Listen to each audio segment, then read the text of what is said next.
In the worst of all of the Christian parables, a man is praised for cheating his boss by writing down the debts he's owed as being lower. But it is a reminder that very often the perfect solution isn't possible. It's not going to produce results. And an imperfect solution may well be the right answer at actually getting some effective results.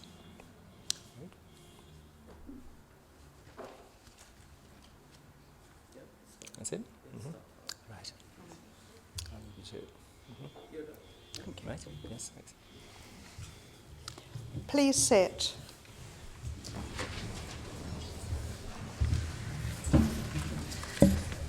Please note that this meeting is being filmed for publication on the Council's website and YouTube channel. Therefore, if you are participating in this meeting, you are consenting to being recorded and the use of those recordings for broadcasting. If you have any queries regarding this, please speak to a Council officer after the meeting. Please also note that some members of the public may be exercising their legal right to record the meeting. This is entirely independent of the Council, and the Council has no control over the use of this recorded material. If you have any questions, please speak to the people who are making these recordings. Are there any apologies for absence? Yes, Madam Mayor, I have apologies from Councillor Brunt and Councillor Draper for lateness, and apologies from Councillor Curtin and Councillor Skeet. Madam Mayor, apologies for lateness from Councillor Crowe, who's stuck in traffic.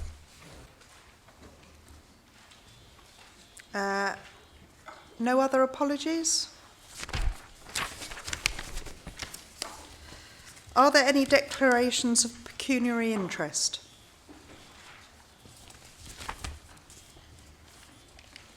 Are the minutes of the meeting held on the 10th of July 2019 agreed?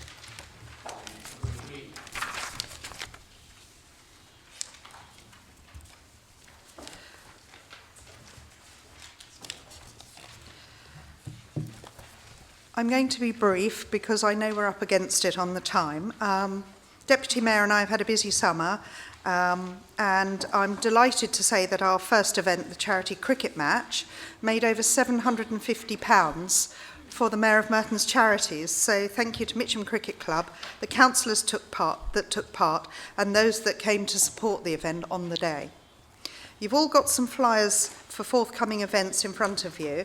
Can I encourage you to form teams of 4 for the quiz night, either one ward or 2 wards together? It's a Meet the Brewer night at the Hand in Hand. It's turn up and pay, so if you fancy coming along on the evening, it's just £15 on the night. And finally, apologies for raising the C word, Christmas. So early, but please do support my Mayor's Christmas dinner at the Wimbledon Club on Saturday the 30th of November. Thank you. Does the leader have any announcements? No, Madam Mayor.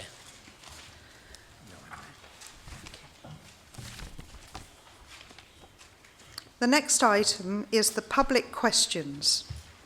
You have a list in front of you of 26 questions from members of the public. Answers have been provided by the appropriate cabinet member.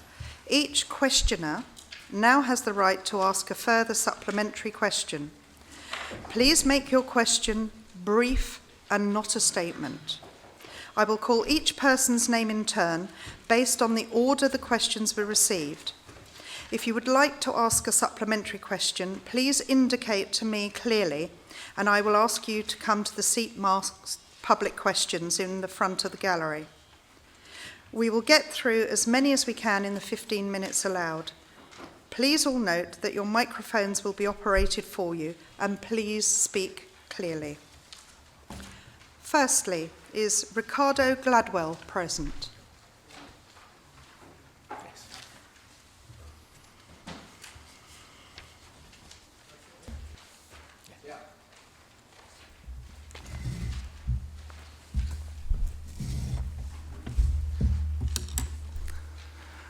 So my question is, park bylaws prohibit the lighting of fires in all parks asks, why is Merton risking the health and safety of park users by allowing barbecues resulting in fires in bins, the children's playground, and causing harmful pollution, thereby failing in its duty of public safety and government clean air objectives?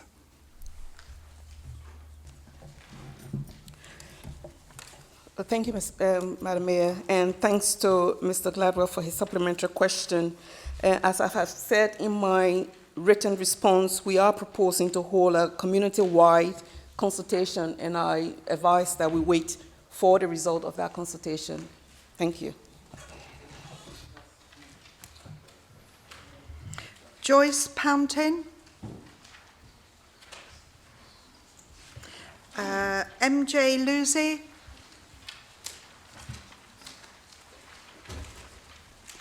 Tom Killick. Yes.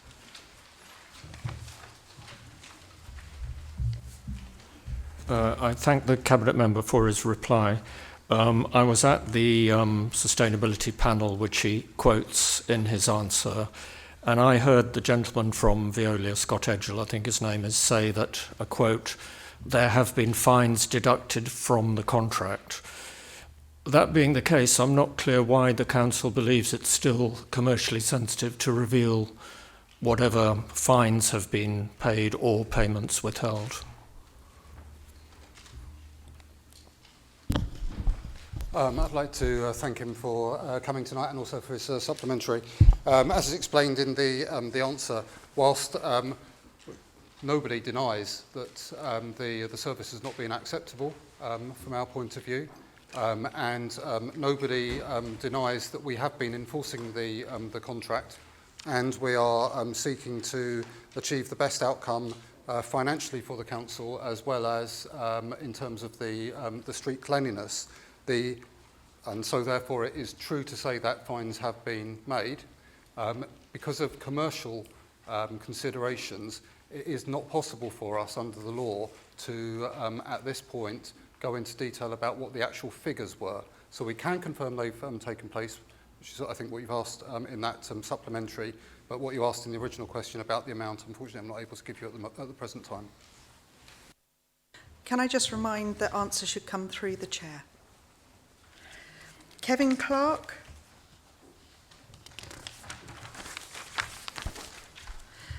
Tamara Kohler.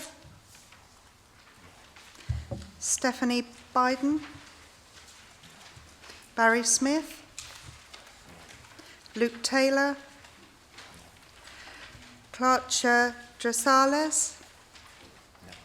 John Braithwaite. Samaya Aghnujad.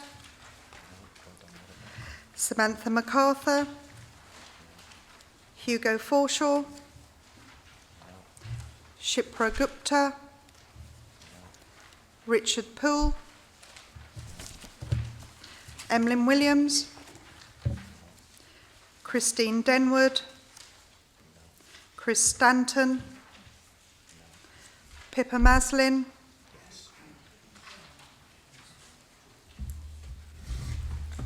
Okay, in the absence of the detail that I was hoping for, where exactly is the £90,000 going?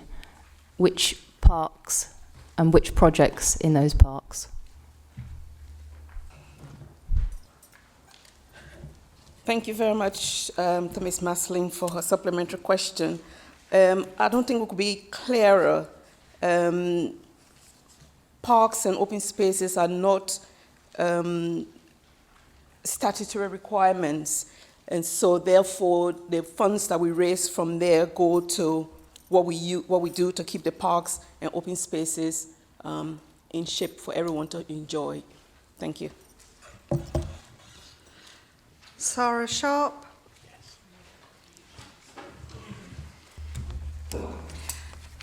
Thank you for the response, which really doesn't respond to my question.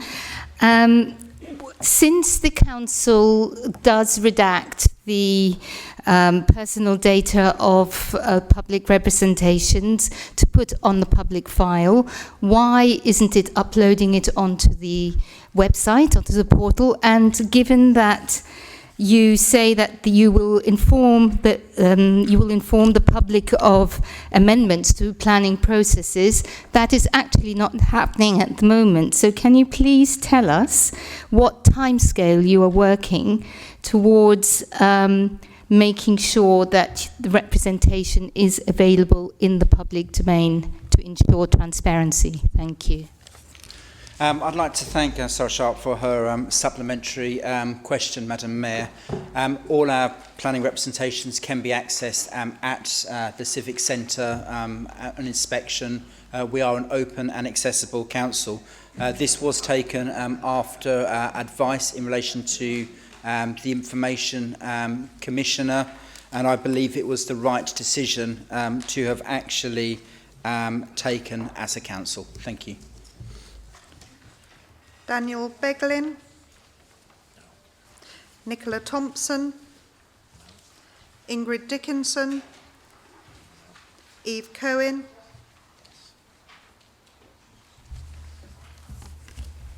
Thank you. I thank the Cabinet Member for the response to my initial question.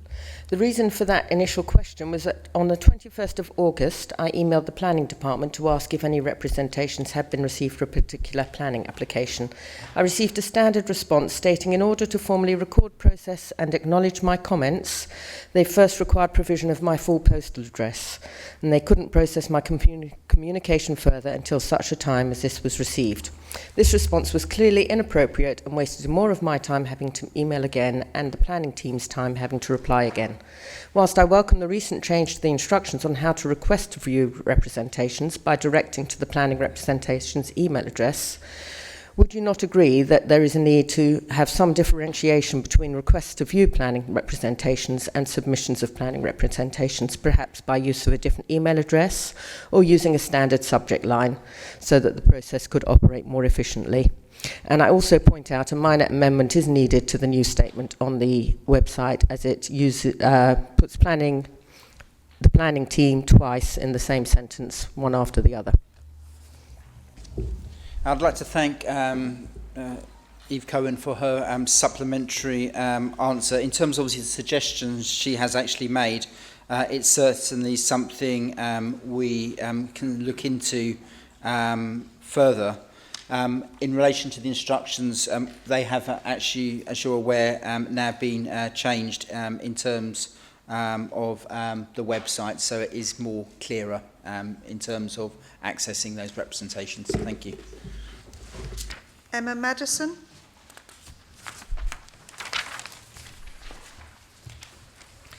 We will now move to item 6, Councillors' questions to Cabinet members. I will read out each member's name in the order they appear in the supplementary agenda and invite you to ask a supplementary question. Please ensure all supplementary questions are brief and not a statement. We will get through as many as possible in 15 minutes. Firstly, Councillor McCabe. Thank you, Madam Mayor, and I'd like to thank the Cabinet Member for his response. The residents of Ravensbury Ward need to get to work, they need to take their children to school, and they need to go about their everyday business. Will the Cabinet Member give me and the residents of Ravensbury Ward an undertaking that he will introduce a much needed sense of urgency into allowing people to go to work, to take their children to school and to go about their everyday business? I'd like to thank Councillor McCabe for his supplementary answer. And I would also like to put on record my thanks to both Councillor Peter McCabe, Councillor Natasha Ryans and Stephen Allen Britters for the work they have done with local residents following the bridge collapse in June of this year. Of course, we're trying to expedite things as quickly as possible in terms of the repairs that will be needed in terms of the bridge, but also whether it would need a partial rebuild or a full rebuild. We hope to have that report ready within the next month. As soon as that report is available, it will be obviously open to councillors to scrutinise. that report as we make a decision. But please rest assured, this is a high priority for myself, and I share the frustrations, like many motorists in this borough, that I have to make a detour, but hopefully we will obviously have a bridge back in order as soon as is feasible. Thank you. Councillor Gretton. Thank you, Madam Mayor. Madam Mayor, will the Deputy Leader and the Cabinet Member for Finance apologise to the residents of Merton and to all councillors, particularly his own councillors, Madam Mayor, for not telling them about the £11 million sitting there in the budget surplus as the council closed its books at the end of the financial year, and for allowing all his councillors and all the committees throughout the entire year to make their decisions, not realising that he had £11 million sitting more in his bank account than he actually told them about. And will he apologise to the Merton Music Foundation as well for cutting their funds for £20,000 when he actually had a surplus of £11 million? Disgraceful. Thank you, Madam Mayor. I'd like to thank him for his rather over-the-top response, but remind him that the disgrace of council financing at the moment lies absolutely 100% squarely on the government's plate. If the government would fund councils properly, we wouldn't be making cuts. Year after year after year, we are placed into an invidious position where we have to plan for cuts. There are some years where we're able to get through our budget well, and there are some years, most years recently, where we've had to make additional cuts because we've overspent.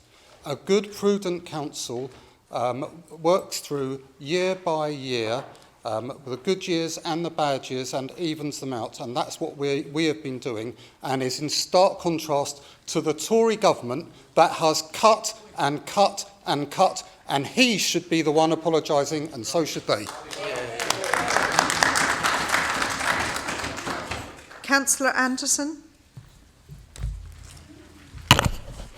Thank you, Madam Mayor, and thanks the Cabinet Member for his response. Will he join me in paying tribute to the council staff who do such a great job delivering services in Lower Morden and the rest of the borough? And what message would he give to the government to support our staff? Again, I thank him for his follow-up. It's very important that we use opportunities like this, Madam Mayor, to highlight and to draw attention to the fantastic work that the staff of Merton Council do and have done over many years, and to highlight the pressures and stresses that are on them as a result of austerity that's been continuing since 2010. It is a disgrace, as I said earlier, that they have cut the funding to such an extent that our staff have had very small pay rises since 2010. It is time now, after nearly 10 years of austerity, for the government to draw back from that and to properly reward the people in our community who do so much to make Merton a great place for families, a great place for all of us to live in. Thank you. Councillor Kohler. Thank you, Madam Mayor, and I'd like to thank Councillor Allison for his answer. What advice would Councillor Allison give to any responsible contractor who wants to pay the London living wage, but are concerned they will then be undercut by less scrupulous competitors who don't? And can he also explain why it's acceptable to not insist upon any terms concerning sick pay, holiday pay, or use of zero-hour contracts? I thank him for his follow-up. As I've said in my response, we do like it when contractors and people who we're procuring from or offer the London living wage in good terms and conditions. That's something that we obviously like to see. But also we have to be responsible for the council's finances. That is a sad reality, that if our costs go up in one area, it means that we have to make cuts in others. And it's a very difficult position that we put ourselves in. The way that we ensure that we have the best contracts is not by price alone. There's also quality requirements too. What I would like to say is that in terms of quality, the work that our staff do and that our contractors do on the whole is very, very good. And the people who work so hard in our communities, really, they do need to be respected. The government does need to provide the funding that is required in order to properly reward them. And I'm sure that he will agree with that. And should he be successful in the next few weeks in going up to Parliament and negotiating what the amount should be for local government, he'll make sure that Merton gets the amount that we need to provide good services here, because it isn't happening at the moment. Councillor Akagenia. Thank you, Madam Mayor. I'd like to thank the Cabinet member for her response. What are the numbers of children in the borough with special educational needs and disabilities? Thank you, Councillor. Madam Mayor, like many other boroughs, all other boroughs, we've experienced an increase in children with special educational needs and disabilities. So the numbers of pupils who have an education, health and care plan which outlines the additional support they need to deal with their needs and disabilities has risen from around 1,500 2 years ago to nearly 1,900 this year, as well as extending the age range. So we now support children down to 0 and up to 25. And this, along with other pressures, means is what is leading to the overspend on the high needs block that we are witnessing and that other councils up and down the country are witnessing. Councillor McLean. Thank you, Madam Mayor, and I'd like to thank the Cabinet member for his response. Thank you for confirming the Council will meet the Christmas deadline. Modern regeneration is of great interest to our residents.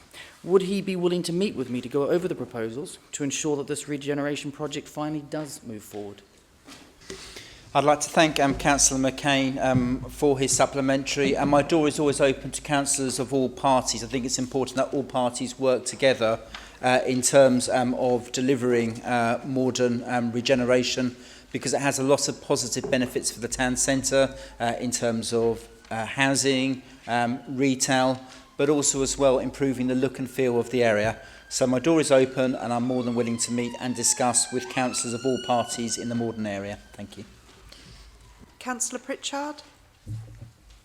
Thank you, Madam Mayor, and thank you to the Cabinet member for the response. Can the Cabinet member please give me further details on what the department is doing to ensure that the stadium will open on time? I'd like to thank Councillor Pritchard for his supplementary.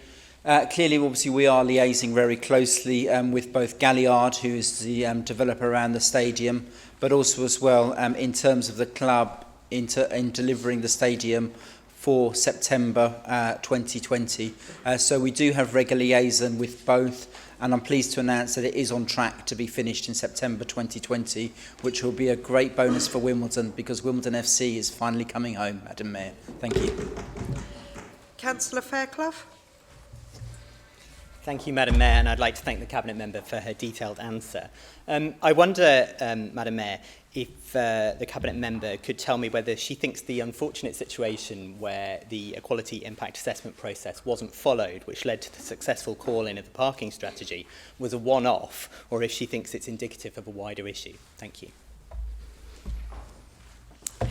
I'd like to thank Councillor Fairclough for his supplementary, and I think this just demonstrates how well scrutiny works, and that everyone was given a fair opportunity to scrutinise the policy and have a call-in, and we've got a successful end to that. Thanks.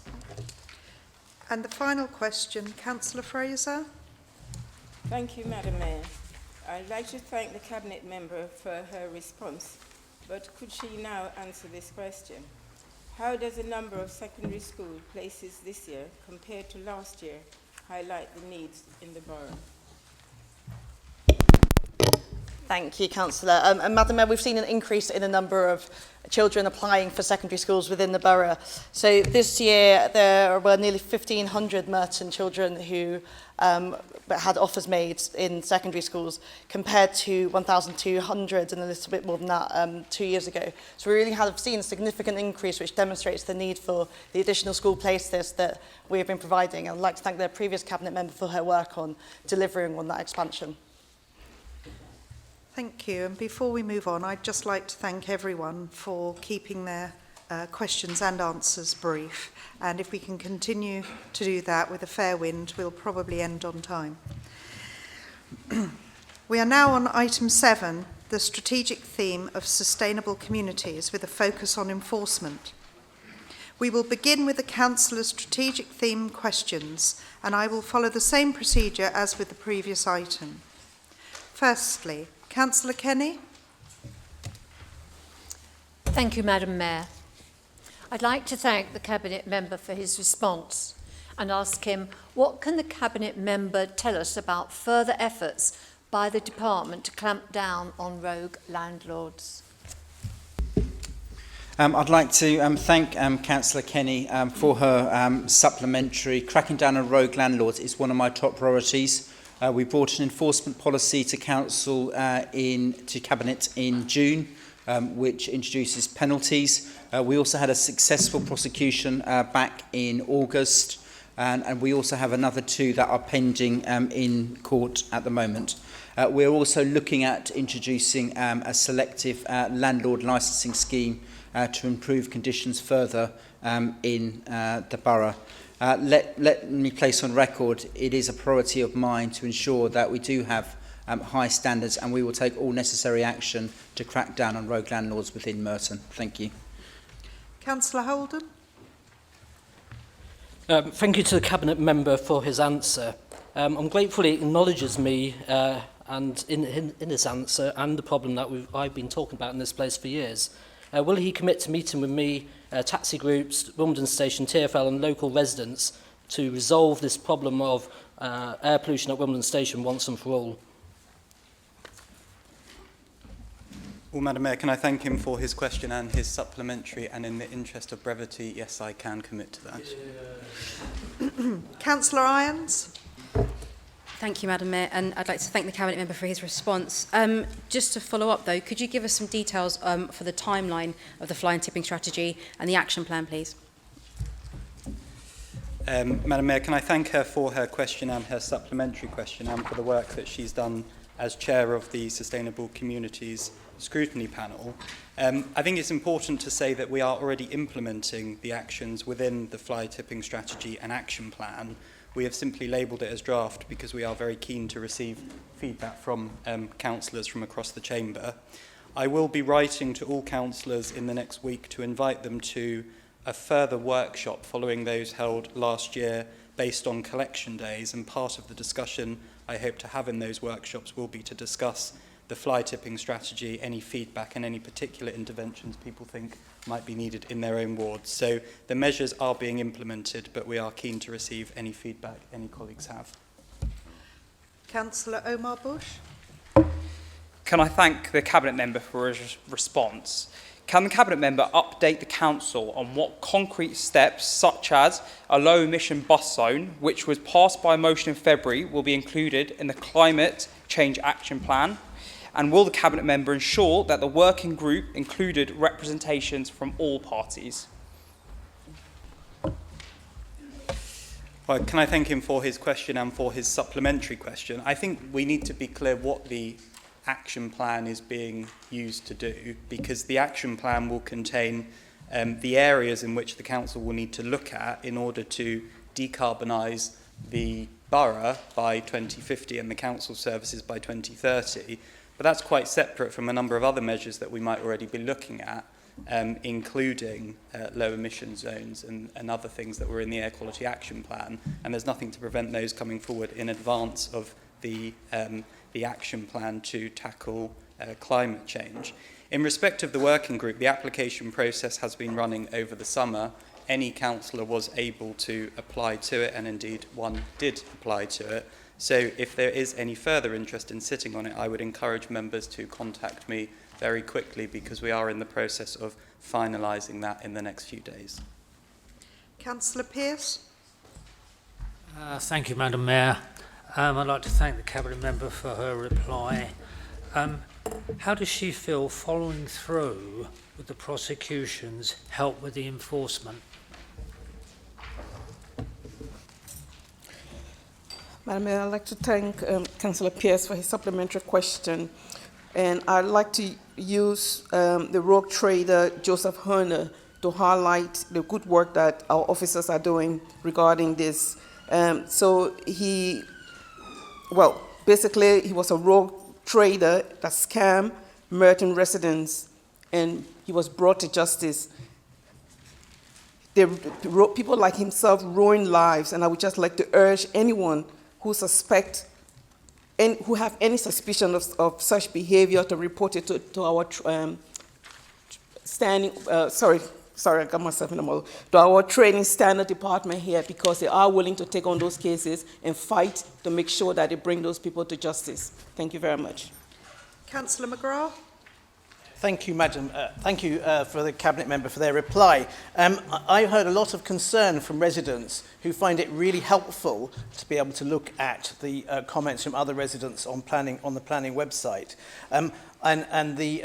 We've very kindly been quoted an article from the GDPR rules, but Article 32 also says that you can have a look at the risks and see whether and weigh up the risks of a GDPR breach. And I wonder if the Cabinet Member would be willing to take legal advice on whether we really have to carry on like this, and then publish the legal advice. Thank you. I'd like to thank Councillor McGrath for his supplementary question. In relation to obviously the legal advice is the information that's been given by the ICO, the Information Commissioner's Officer. Everything we do is legal and above board. In terms of many other councils, they've also taken them off their website following advice. Clearly, in terms of the representation, they are readily accessible to people who come to the Civic Centre. And clearly, they are accessible to people who come to the Civic Centre. And I have to say we are a very open and transparent council, and all statutory representations are still published on the website. Thank you. Councillor Barlow. Thank you, Madam Mayor, and thank you to the Cabinet Member for his answer. The Cabinet Member is the third to oversee the Veolia contract in 2.5 years.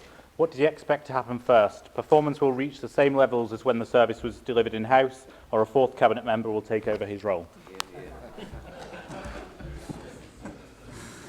Well, Madam Mayor, can I thank him for his question and his very wishy supplementary. In respect of the curbside collection, I think it is important to say that actually the performance has stabilised considerably from the initial rollout of the wheeled bins, and whilst we are still experiencing too many missed collections, we are experiencing a similar number to that which we were experiencing prior to the service change. So the numbers have begun to stabilise. They are still too high. I hope I will still be around to sort them out first. Thank you. Councillor Christie. Thank you, Madam Mayor, and thank you to the Cabinet Member for her response. Could I ask her how the Cabinet Member is working with representatives in City Hall in order to improve the safety for our borough? Thank you, Madam Mayor. Thank you to Councillor Christie for his supplementary question. We are working very closely with City Hall and Mopac. In fact, I attended a conference last week on trading standards for underage sale of knives, and we're working very closely to ensure that teenagers don't have the use of knife. And one of the things that was interesting at the conference from the Deputy Mayor of London, Sophie Linden, she said that what we have to do is to prevent these youngsters from, getting themselves associated with knives. And Safer Martin is doing all its best to ensure that we work with the local magistrates court in Wimbledon to implement Section 60 to ensure that stop and search is carried out throughout the borough so that we keep our residents safe. Councillor Bembo. Thank you, Madam Mayor. Would you please explain what the difference between a rota and a schedule? And when does the member expect for leader to quickly improve the services? Thank you.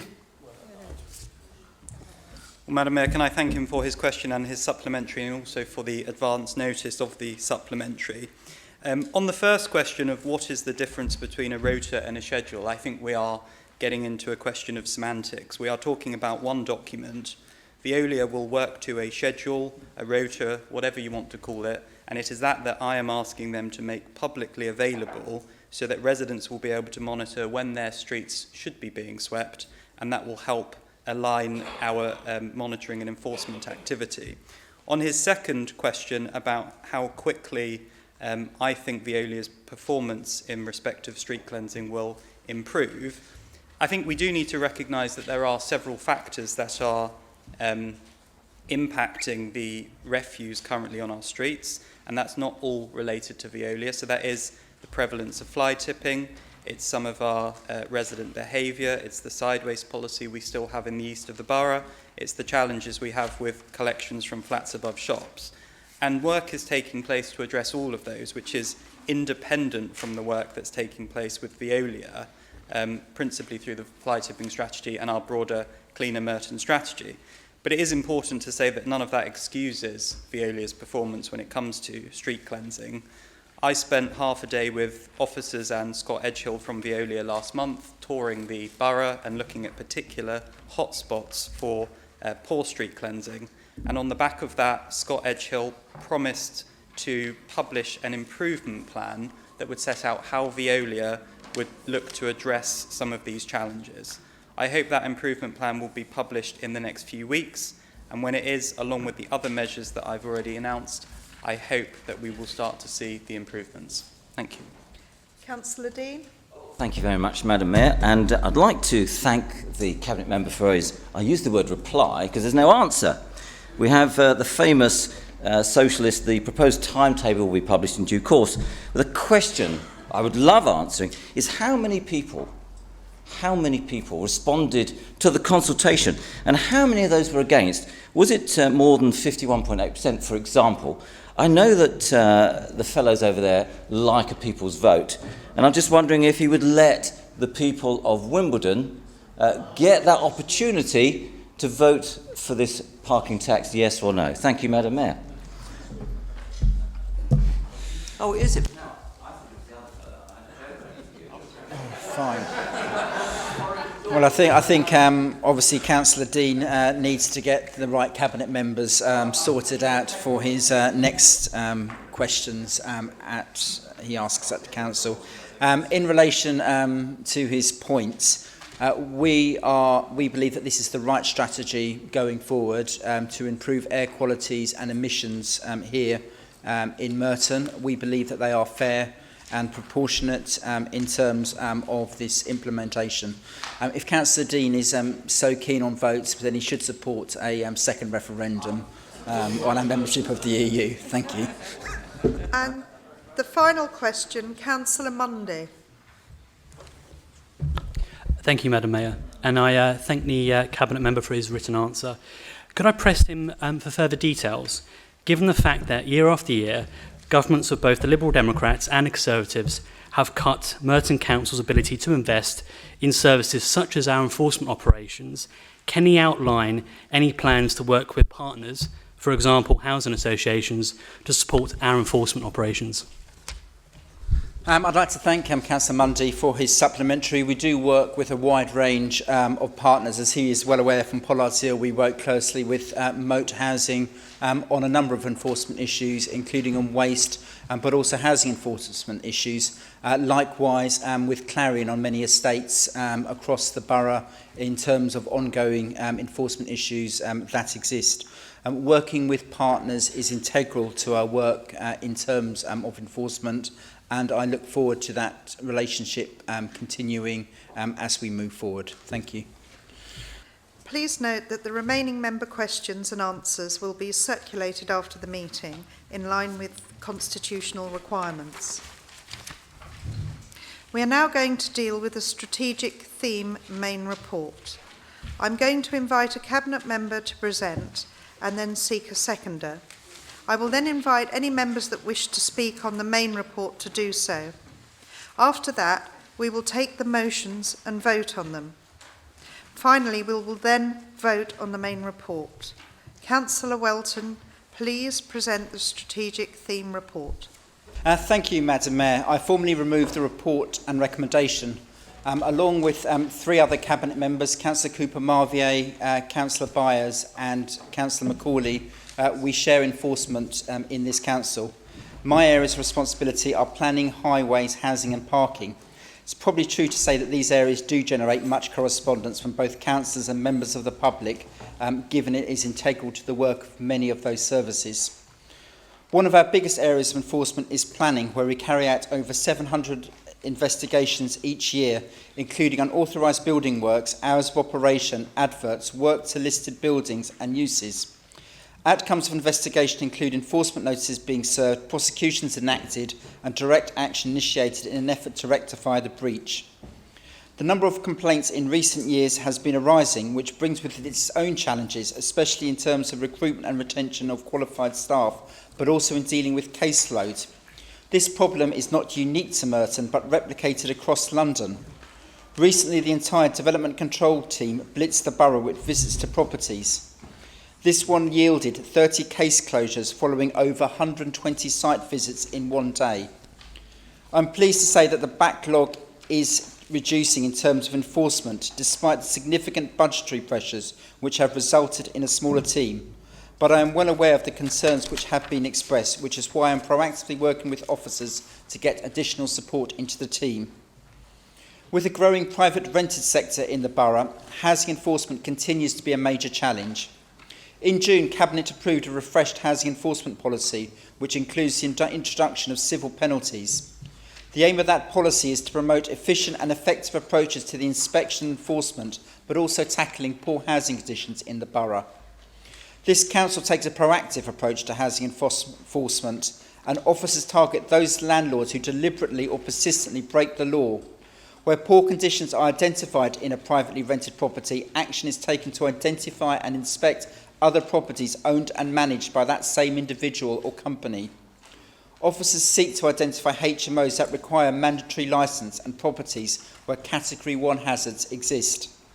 In August, I am pleased to say we had a successful prosecution, with a landlord from Streatham pleading guilty to failing to register a house in multiple occupancy. He was fined nearly £2,000 along with costs. We also have 2 further pending prosecutions. As a council, we are determined to tackle bad landlords, and we will take tough action on any landlord operating in an illegal way in Merton. We will not hesitate to take robust enforcement action against those breaching their responsibilities under HMO legislation, especially since the important change in legislation introduced last October by Karen Buck MP, which means that households with 5 or more people required to be licensed. While many landlords across Merton provide a good standard of accommodation for private renters and comply with legislation, there is a minority of rogue landlords who seek to profiteer by cramming people into substandard homes, providing inadequate facilities, or who breach safety standards. We are also undertaking further work on introducing a landlord licensing scheme which would require each individual HMO and not the building within which it is situated. The Council continues to explore the introduction of a selective licensing scheme for Merton. Such a scheme, if introduced, would be likely to make Merton a better place to rent and have benefits for the wider community. On parking, I'm pleased to say that we've seen the launch of 5 safer school zones in the borough at Links, Thomas of Canterbury, Harris Academy Primary and Singlegate, making these areas safer for young people, improving air quality and encouraging more sustainable modes of transport. There is many positives in terms of ongoing enforcement within the borough, but we are aware of the many challenges we face and are determined as a council to take robust action. Thank you.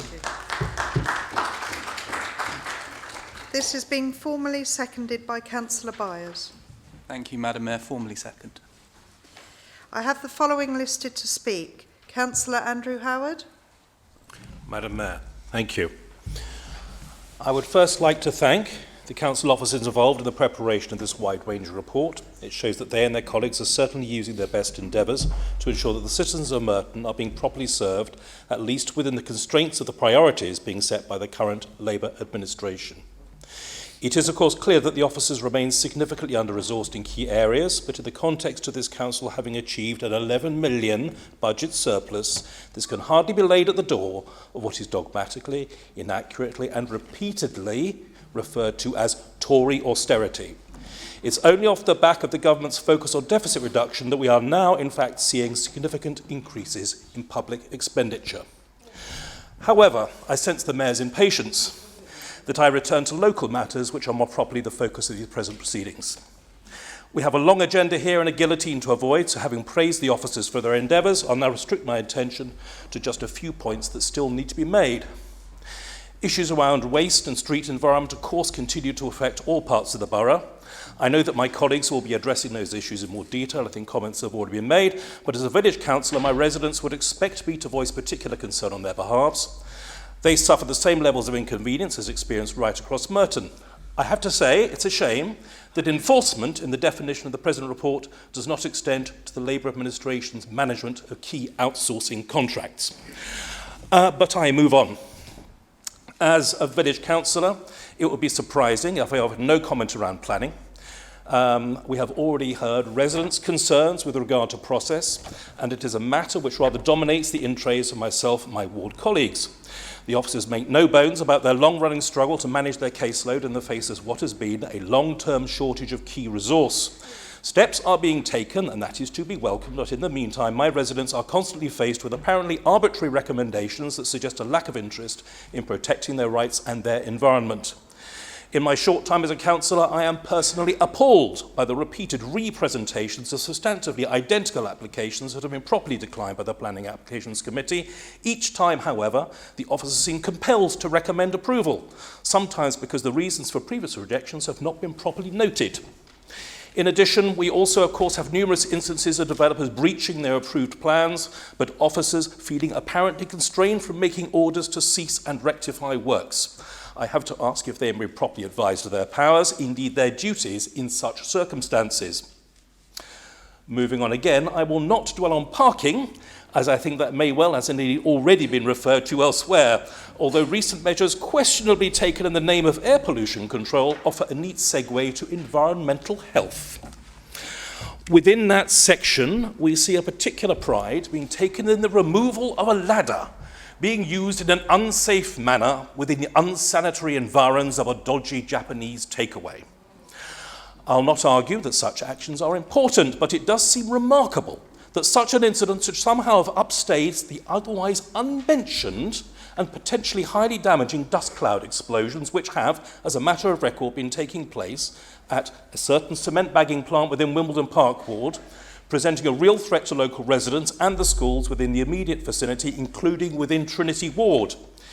Within Trinity, it is my fellow Conservative councillors, past and present, who have engaged with local community leaders and have been pushing hard for an adequate response from the officers concerned. Worryingly for us all, I have received correspondence suggesting that the council officers are uncertain how to control such industrial operations, even having issued the operator with a permit for the plant to be established. There are gaps in process which have to be dealt with as a matter of urgency. There is a clear and present risk to air quality and the health of residents, and far more serious than the dubious ones apparently presented by cars illegally parked outside their homes. Thank you, Madam Mayor. Councillor Quilliam. Thank you, Madam Mayor. I'd like to extend my thanks to officers as well for the report that's in front of us. As often happens with these reports, I tend to be left with more questions than I am answers. And while I appreciate this, and we're past the question section of the meeting, I'd appreciate it if, as I go, I'll drop a few in. If the cabinet member would get back to me afterwards, I'll happily email them the details. The report covers a lot. I would like to briefly reference the matter of the surplus. I do think it's incumbent upon the council and the cabinet member to explain the surplus and how it came about and what it is going to be used for.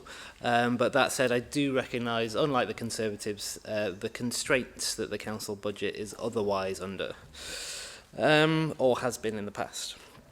So regulatory services. The thing that sort of stood out for me here, knife crime in particular is a rising issue, and it doesn't seem at the moment that there are any plans to increase test purchases. And I wondered, looking at the report, whether the cabinet member would consider that. There does seem to be a case, as part of a holistic approach to tackling knife crime, to look at that as part of it and have conversations with the local police about the effectiveness of that. Planning enforcement. I'll echo the comments made already. It's good that there is finally action being taken. It does appear that there is now budget to address this. It's clearly been going on for a long time.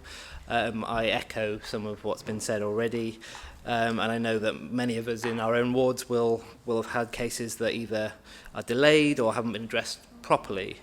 So I think it is. I think we will all wait with bated breath to see if this new proposal has the impact that it says it will.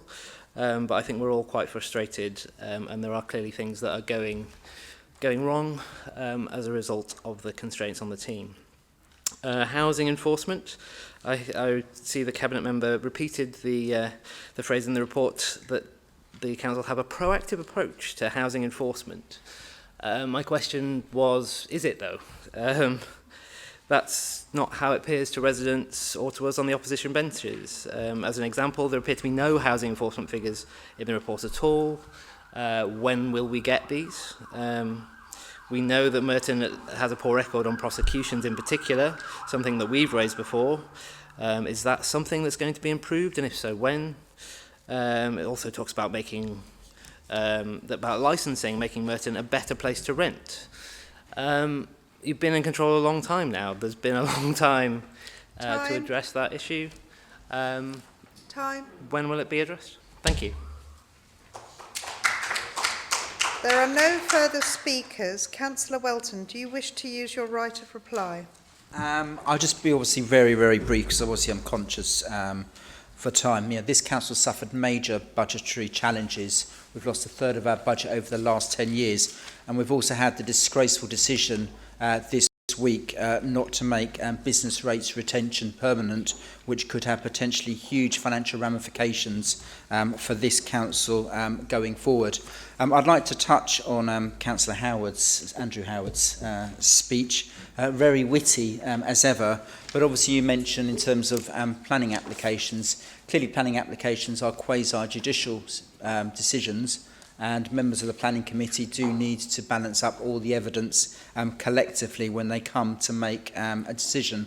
I do have the utmost respect for our professional officers in this council and for the work that they actually undertake, given the number of applications that we receive each year, a large number of which planning committee come from the Wimbledon Village ward. I'd also like to add as well in terms of enforcement. Numbers of housing enforcement have gone up. I'm sure we can provide the figures that Councillor Quillam has requested. We try to cover each and every part in the strategic objective reports, but to cover every single fact would be a very, very long report as well. And obviously in terms of housing enforcement, I'm delighted there has been prosecutions, and we are taking a much more proactive approach. If there is any particular cases he wants to raise with me, please do email and I will follow up. Thank you. We will now consider the first strategic theme motion. Councillor Dean, please present the motion. Thank you very much, Madam Mayor. You've given me 4 minutes, I believe, which is great. Being a good Conservative, I will conserve and not waste your time. I won't be bureaucratically boring like some of the speeches I've heard tonight. We started with paragraph 1 here, which is in council lingo, lingua franca. It's a Joe Swinson statement, but I'm just going to throw that out because I'm not really interested in the way the council talk. What I'm interested in is the way the people are, because we're here to represent the people rather than the council.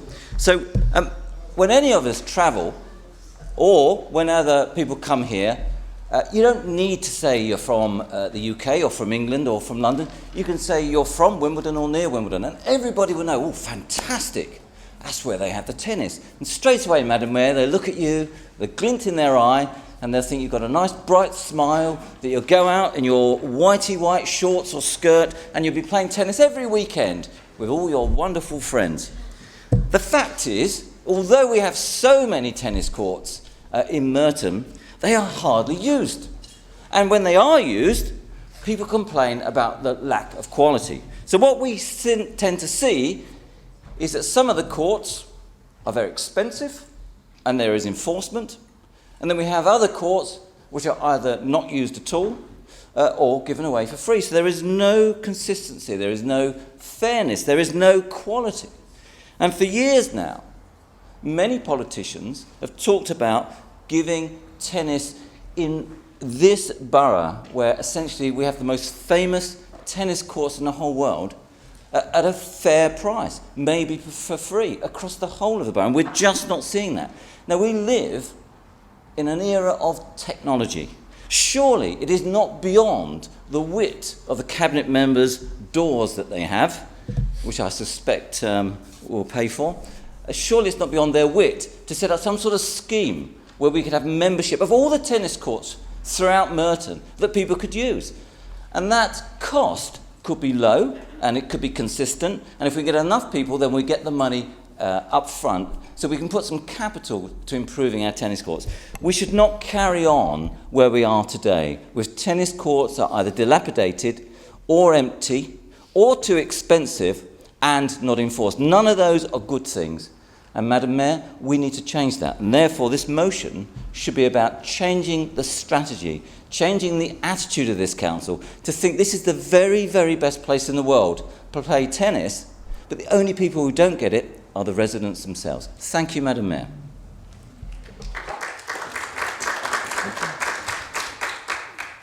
This is being seconded by Councillor Crowe. Thank you, Madam Mayor. I second the motion and reserve my right to speak. We have 2 amendments and we will deal with them in the order they were submitted. Councillor Quilliam, please move your amendment. Thank you, Madam Mayor. So I think obviously the point of my amendment is quite clear. I'll try not to dwell on it too much. Firstly, the council's all will like insistence that these aren't new charges. When that's news to most people, I still find incredibly weird, and that insistence seems to be continuing. And it also does slightly wind me up, and I think you guys do this on purpose now, whenever the Tories do something on charges like this, since they were the ones proposing higher charges across the board in their budget speech before the last election.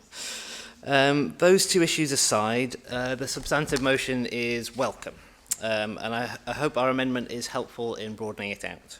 I think, having spoken to residents and had people come to our councillor's surgery about this, it's clear that there are people out there who have been using the courts for free, who won't be able to afford to do so in the same way if these charges come in. We've also seen a petition on this very issue, and I thank and congratulate those who organised it for their work. A season ticket would no doubt help with affordability, and I think that's an idea that the council should take seriously. And I think we're pleased that at least the council and the Labour group seem to be acknowledging that in their amendment. But I do hope councillors across the chamber agree that if families and others who've been using these courts thinking they're free and end up being priced out now, we really need to look at whether we can do something for them. So our amendment simply asks for a detailed usage study and to look at options for free use. We know from the desktop exercise done for the pitches strategy that our courts are in use at about 60% capacity at the moment. That means that there are likely times when courts could be offered for free at little to no cost to the council. So we could uncover that. I do think there's a case for free use for our courts beyond that, but let's start with the evidence and move from there. I won't take much more time on this except to say that Wimbledon, and therefore Merton, is the home of tennis. We do ourselves a disservice if we don't do everything we can to promote tennis to our residents and particularly to our young people. So I hope councillors across the chamber will back proposals for a season ticket and for looking at appropriate free usage of our tennis courts so people aren't priced out. Thank you. The amendment is being seconded by Councillor Gould. I second. Madam Mayor, thank you. She seconded without the speech. Okay. Councillor Crowe, do you wish to speak now or after the Labour amendment? After the Labour amendment, please, Madam Mayor. Okay. If there are no further speakers, Councillor Dean, do you wish to use your right of reply now or after the Labour amendment? No, it's okay. Later. I will now call for a vote on the amendment. Can I have a show of hands in favour?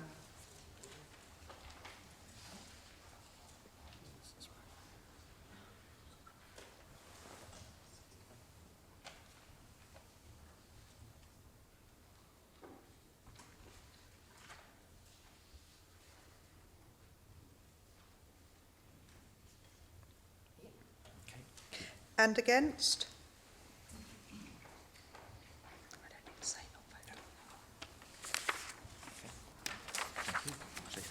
Thank you.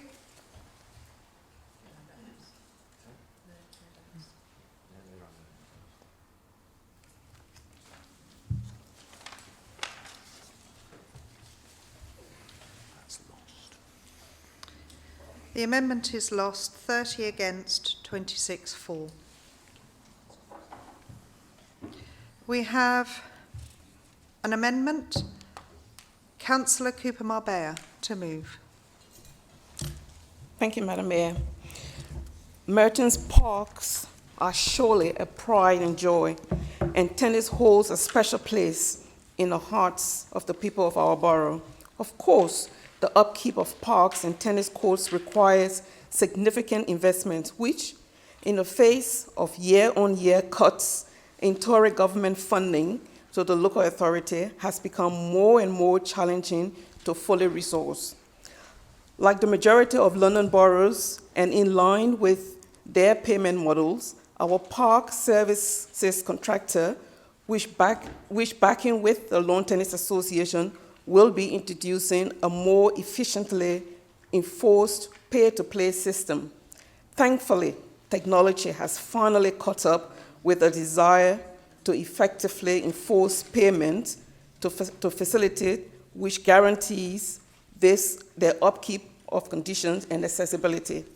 Madam Mayor, to make the comparison to local private tennis courts and clubs is characteristically disingenuous when they know fully well that to join a private club with an annual membership fee of £200 to £300 is far beyond the reach of most of our residents.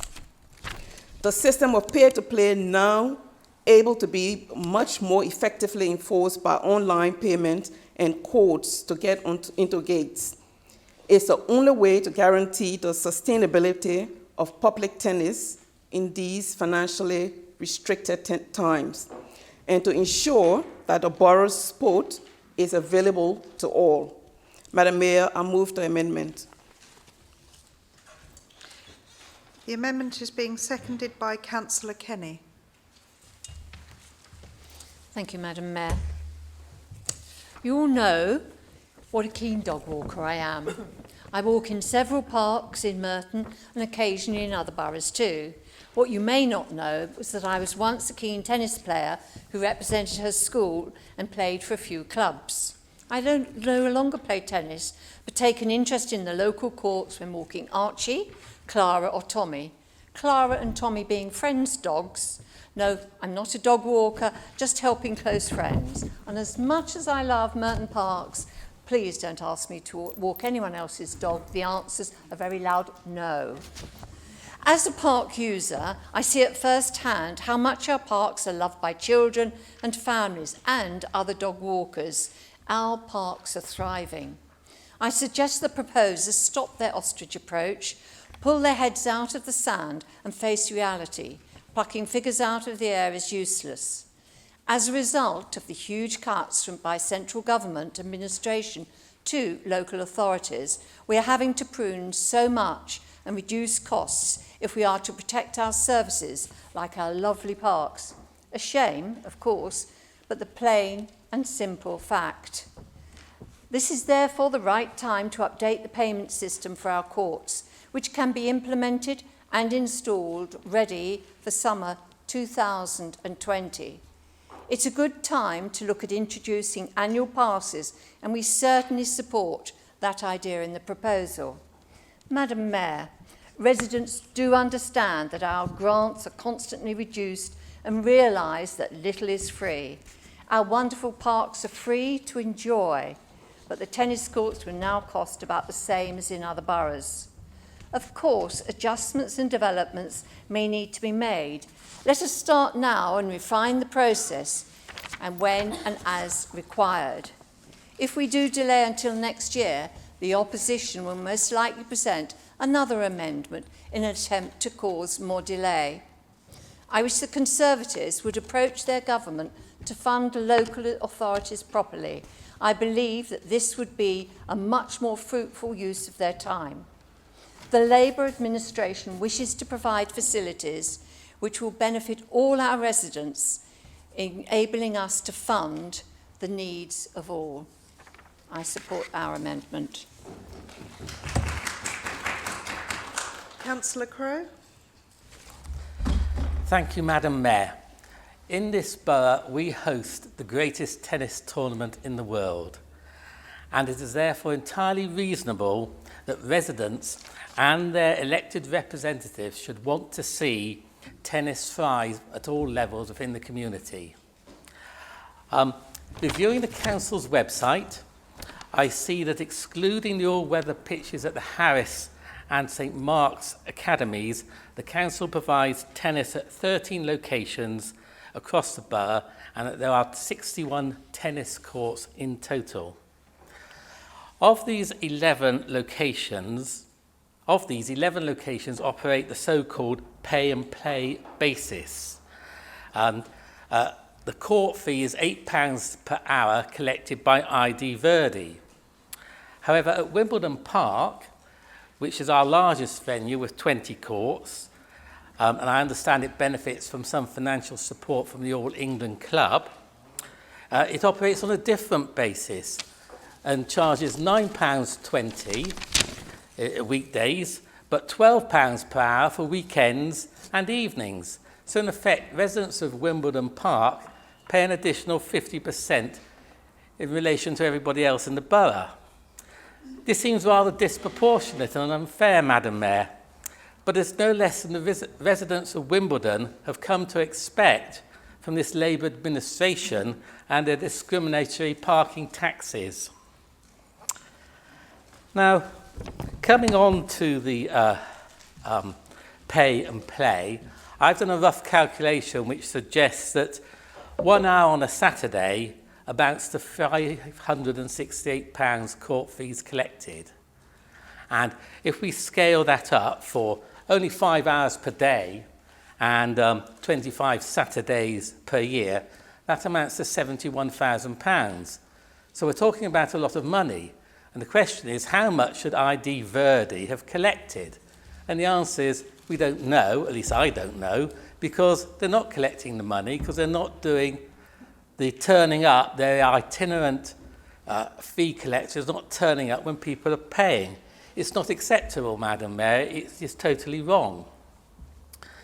Now, just returning to the issue of the Labour amendment, there's talk about financial hardship and the shortage of money. I'm amazed, I'm flabbergasted. I can't believe this is coming from a council leadership with an £11 million unexpected surplus in their budget. Some of that money could have been deployed last year to provide the residents of the borough with the tennis facilities they demand and which they deserve. I second the motion, the Conservative motion. Thank you, Madam Mayor. If there are no further speakers, Councillor Dean, do you wish to use your right of reply? I just want to make a couple of points, Madam Mayor. It's very interesting when we talk about private clubs being more expensive, but for a child in many of the private clubs, it's 50 quid a year. That's 7 hours of state-run tennis. And for an adult, it starts at 100 quid a year. You get high-quality tennis courts. Anybody can join, and you just get on and do it. All you need to do is hand over a few pennies, which is not the same as the state-run ones. And the fact is that our tennis courts are fixed costs. So if we ever had any sort of commercial thoughts here, that there is one cost if you use them or not, and that's what's happening. So the costs are high because the revenue is low. So the return on that asset is extremely low. Now, they're underutilised and high cost because they're underutilised. What we need is to get a much lower cost, make sure they are vastly utilised. Therefore, you bring the sunshine back into tennis in a state-controlled Merton and make sure that all of those courts are used properly. And I refute everything that they've done tonight, and I think they're wrong, for once. I will now call for a vote on the amendment. Can I have a show of hands in favour?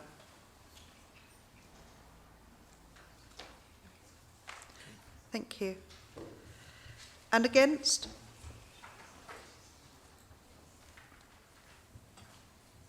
You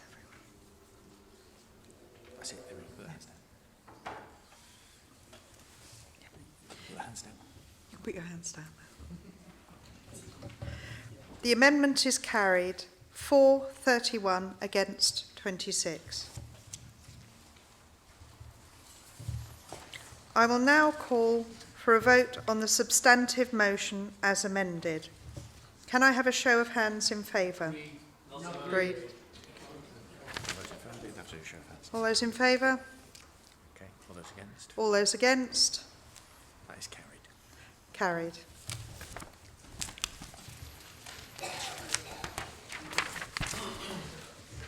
We will now consider the second strategic theme motion. Councillor Holden, please present this motion. Thank you, Madam Mayor. I'm moving this Conservative motion tonight. We've already heard from Councillor Andrew Howard about some aspects of enforcement that is of interest to the residents of this borough and the general public at large. Enforcement is one of those public necessities to ensure that the residents can be safe, secure and happy within their surroundings. Residents in particular want to live in a sustainable community and to be treated in a way that is fair, not too harsh and draconian, nor too loose and lacking. And they want the council to ensure the services we all rely on to meet this aspiration. The key service that residents in particular want the council to enforce, the topic that we debated in this place many times over the last few years, is the waste service contract with Veolia.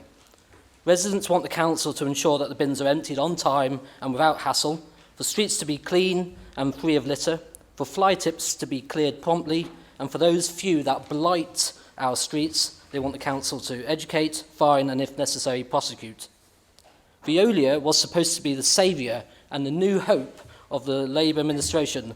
Instead, over 2.5 years in, they have embarrassed you at every turn, resulting now in a third cabinet member in as many years, and he has the dubious honour of attempting to fix the mess. I wish Councillor Byers well, I generally do.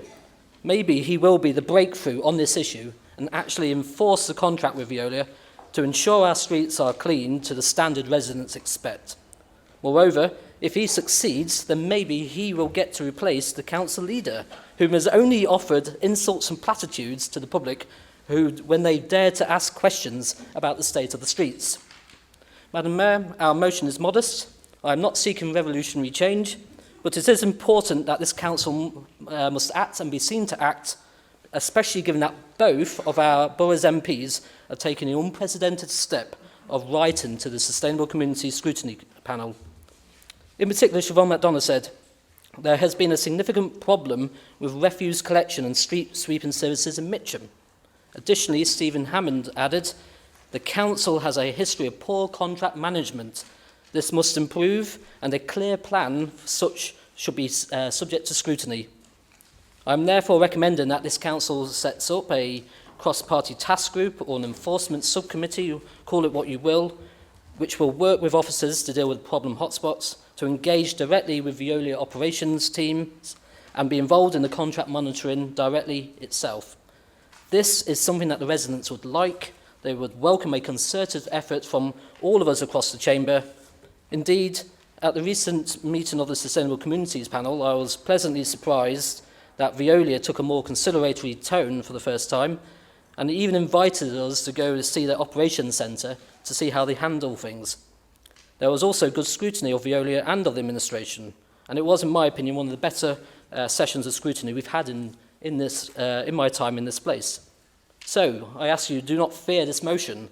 Let it stand, and together let's make Merton a nicer place for residents to live in, and to end the need once and for all for the Mucky Merton hashtag. I move this motion.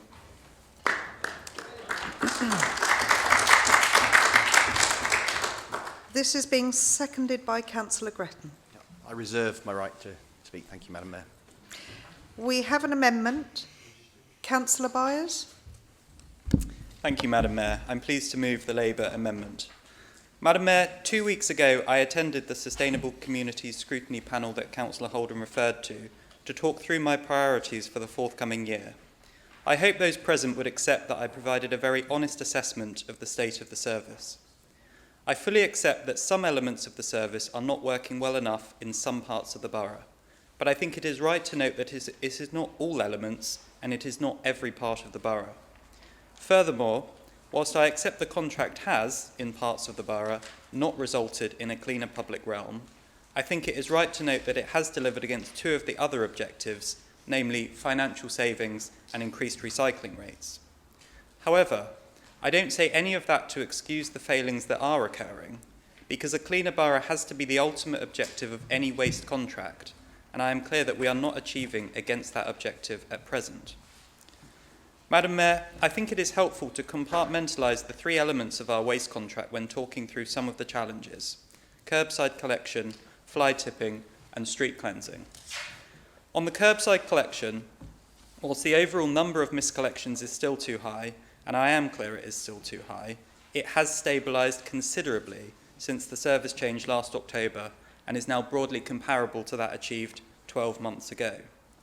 The challenges that remain, predominantly collection from flats above shops and in some communal estate collections, are as much for the council as they are for Veolia, and I am committed to working with officers to address these in the coming months.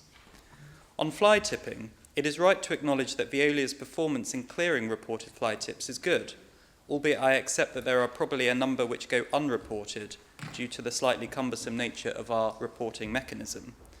The real challenge, though, lies in deterring and preventing fly tips from occurring in the first place, rather than removing them after the event, which is a key focus for us in the coming months, utilising all of the tools outlined in our recently published fly tipping strategy. There are also areas which I believe could lead to relatively quick wins to help improve cleanliness, like the recent review of the neighbourhood recycling centres and forthcoming review of street bins, both of which can attract fly tips and excess refuse.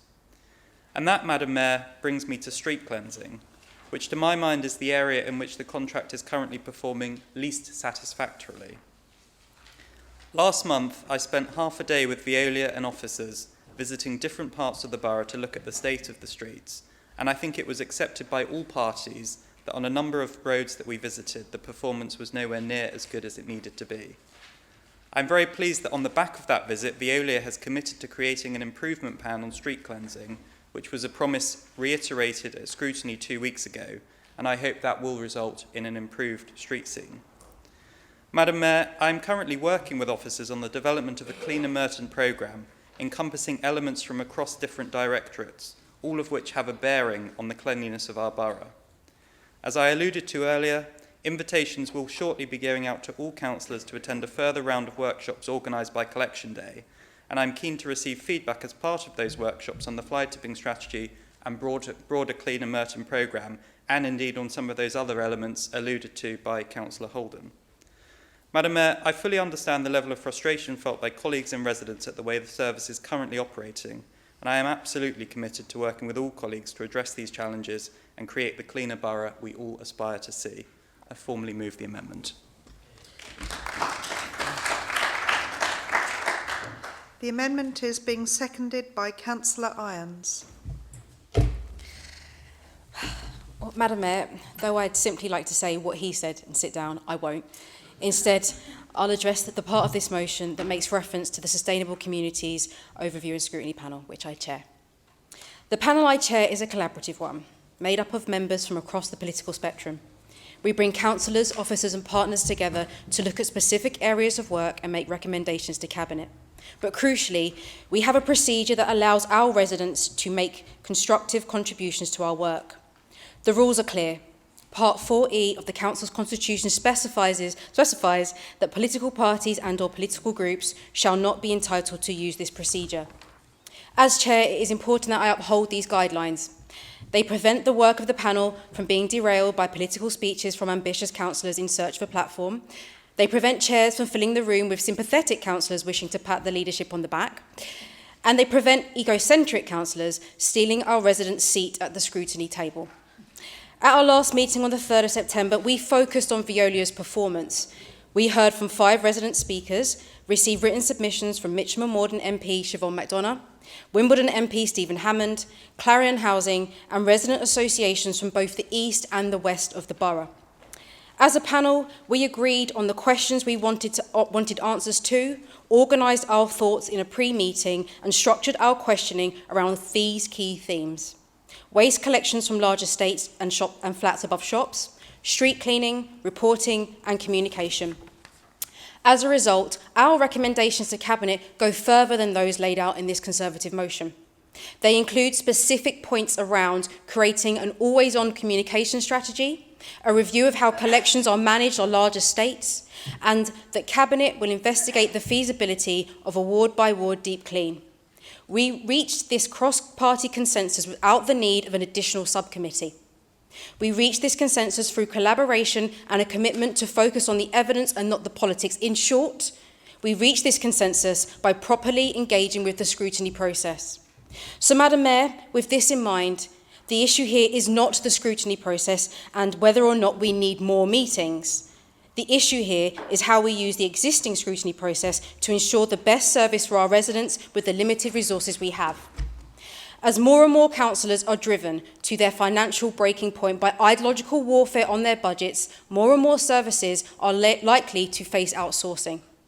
To ensure these companies do not simply privatise their profits and let the public own their failures, we have to change our approach to how we scrutinise their performance. We have to move beyond political combat amongst ourselves and towards a united force fighting for the best interests of our residents. So instead of attacking scrutiny, I would ask our colleagues to engage with the process. Because when we are not grandstanding for the cameras, when we are not sniping at each other, when we are not using the threat of political action against chairs because they prioritise resident speakers over councillors, we find real solutions to real issues and we get the work done. Thank you.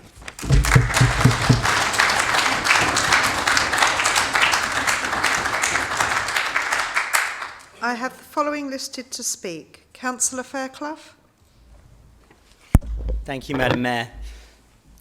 I appreciate that it's a sort of central point of being a Conservative that you look back towards the past with reverence. But I read this motion and it seemed to me that we were back in September 2018 when the Conservative group did in fact put forward pretty much this motion then. In broad terms, we support what this motion is trying to do, although we think it could be done in a slightly better way, and I'll come on to the Labour amendment as well. I think Councillor Holden, Madam Mayor, is wrong to say call it what you will. I think there is a different vehicle, and we took advice from the monitoring officer back in September 2018 that there was a different way of doing it that was less political, meeting some of the points that Councillor Iron made. We want something that's cross-party, that is forward-looking, rather than just a talking shop where certain councillors can use it to score political points, and which is why last September we proposed instead a scrutiny task group that wouldn't be bound by political proportionality and could have non-councillor members, and why we suggested that it engage with some specific issues and improvements like the training and support given to officers that manage the Veolia contract and look at problem areas from a resident's point of view, like assisted collections, reporting complaints, things like that. We also suggested it could look at the costs and legal process to help prepare to come out of the contract if that was what was needed. And I know it's what the Conservative group also supports, although strangely they couldn't bring themselves to back our amendment back then. Now, in February, we talked about this again at the extraordinary meeting, extraordinary in a number of ways, about waste, where we proposed the Cabinet commission a detailed evidence-based review of the Council and South London Waste Partnership processes in managing and monitoring the waste management services, particularly in relation to the existing contract with Veolia. During the review, information and evidence could be taken from council officers, external bodies and organisations, including other waste partnership boroughs and members of the public, to help them understand the key issues and areas for improvement. And that's why we can't support the Labour amendment, which essentially restores the status quo. Madam Mayor, I really appreciate the efforts that Councillor Irons is going to with the Sustainable Communities panel. I think she's doing a really good job. The pre-meeting was great. It was a shame it was just you and I. Our fellows from these benches didn't bring themselves to attend. But we got the job done. Contractual disputes need to be resolved, and there are things that the council could do and where a cross-party approach could work. And we need to learn and look at what works. Merton must get better at being the council that commissions services rather than one that provides services directly. Thank you, Madam Mayor. Councillor Gretton. Thank you, Madam Mayor. Madam Mayor, we've heard a lot about the Veolia contract tonight and the claims that it's been properly managed and scrutinised, but I think it's worth looking at a few examples that just reflect how the council administration is actually doing nothing at all to manage or enforce the contract. During the summer, Madam Mayor, the Conservative group was happy to visit Colliers Wood and speak to residents there. And what we saw there was a high street with fly tipping in 3 or 4 locations, and residents approached us on the street and said it hadn't been cleared for weeks, some of it. We walked down Park Road and the streets off there, and there were 6 inches of detritus, and residents approached us and said they hadn't seen someone sweeping the streets there for many months. There was litter all around the streets there. We put in a complaint, and we received a complaint from the Cabinet that we shouldn't interfere in the management of the Veolia contract. They were happy to let the contractor sweep or not sweep the streets as they were doing, and they didn't want to see any improvement. But I'm glad to see that the excellent officers of this council, Madam Mayor, have actually put a project in place at our request as a Conservative group to try and get Veolia to improve their performance in Colliers Wood. Madam Mayor, at the weekend I reported fly tipping and dirty streets strewn with litter, Grade D standards, just off Durnsford Road. The contract standard says very clear that they will be cleared within 24 hours and the street will be brought up to Grade A standard.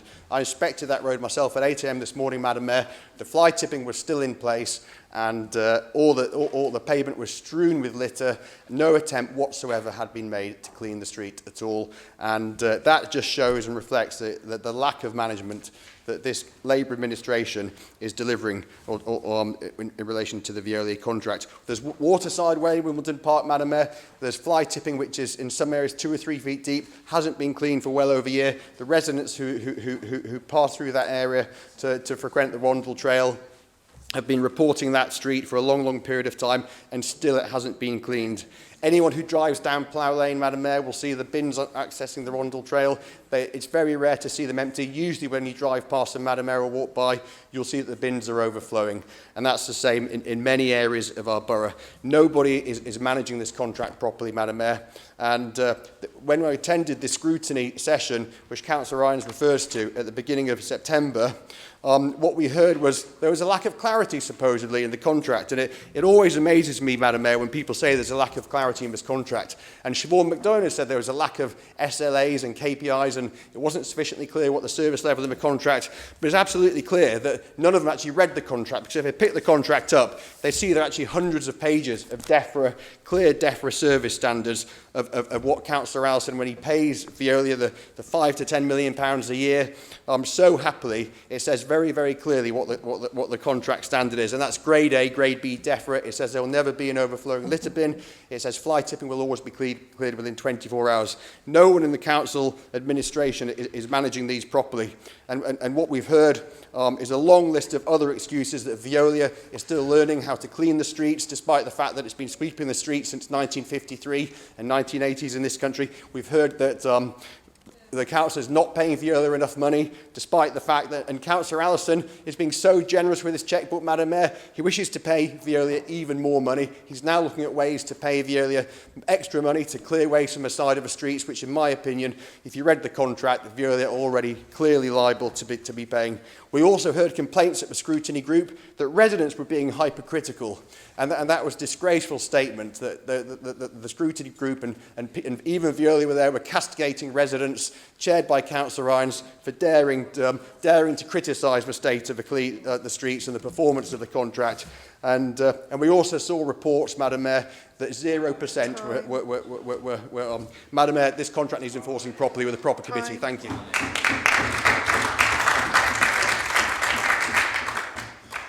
If there are no further speakers, Councillor Holden, do you wish to use your right of reply? I do, Madam Mayor. Well, that was a very interesting set of speeches by colleagues and opposition members as well. Councillor Byers talked a lot of good sense, and I do generally wish him well in his endeavours. But I don't recognise the characterisation by Councillor Irons about the scrutiny meeting. I thought last time we did very well, and it was generally collegiate, well organised. We got something through the Cabinet member, which hasn't normally happened before. So I don't know where you're getting your assertions from. As for Councillor Fairclough mentioned in the pre-meet that we had, it was a time of year when most people are away, and as I had made clear to the chair of that committee, I was away attending a funeral, which is why I had to miss that event at short notice. So it's worth checking before you're making nasty aspersions about why people aren't appearing to care. We generally do care. I was stuck elsewhere in the north for a family event, and Councillor Dean had also things to attend to. Indeed. Anyway, in terms of our motion, the reason we keep bringing stuff like this back in various forms and fashion is because it is still an issue. And as the residents deeply care about it, it's still the number one thing I receive in my inbox, and I suspect it is with colleagues.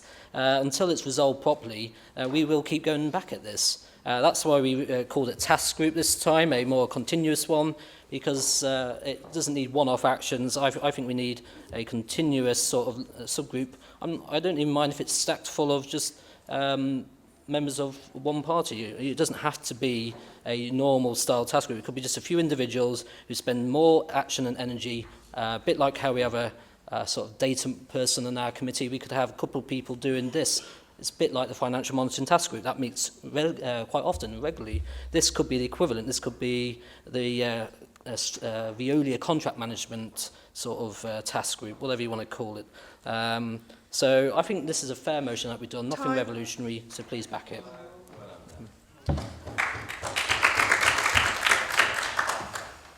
I will now call for a vote on the amendment first. Can I have a show of hands in favour?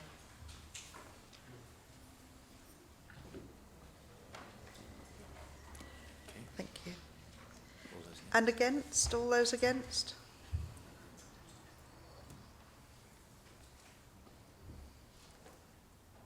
Thank you.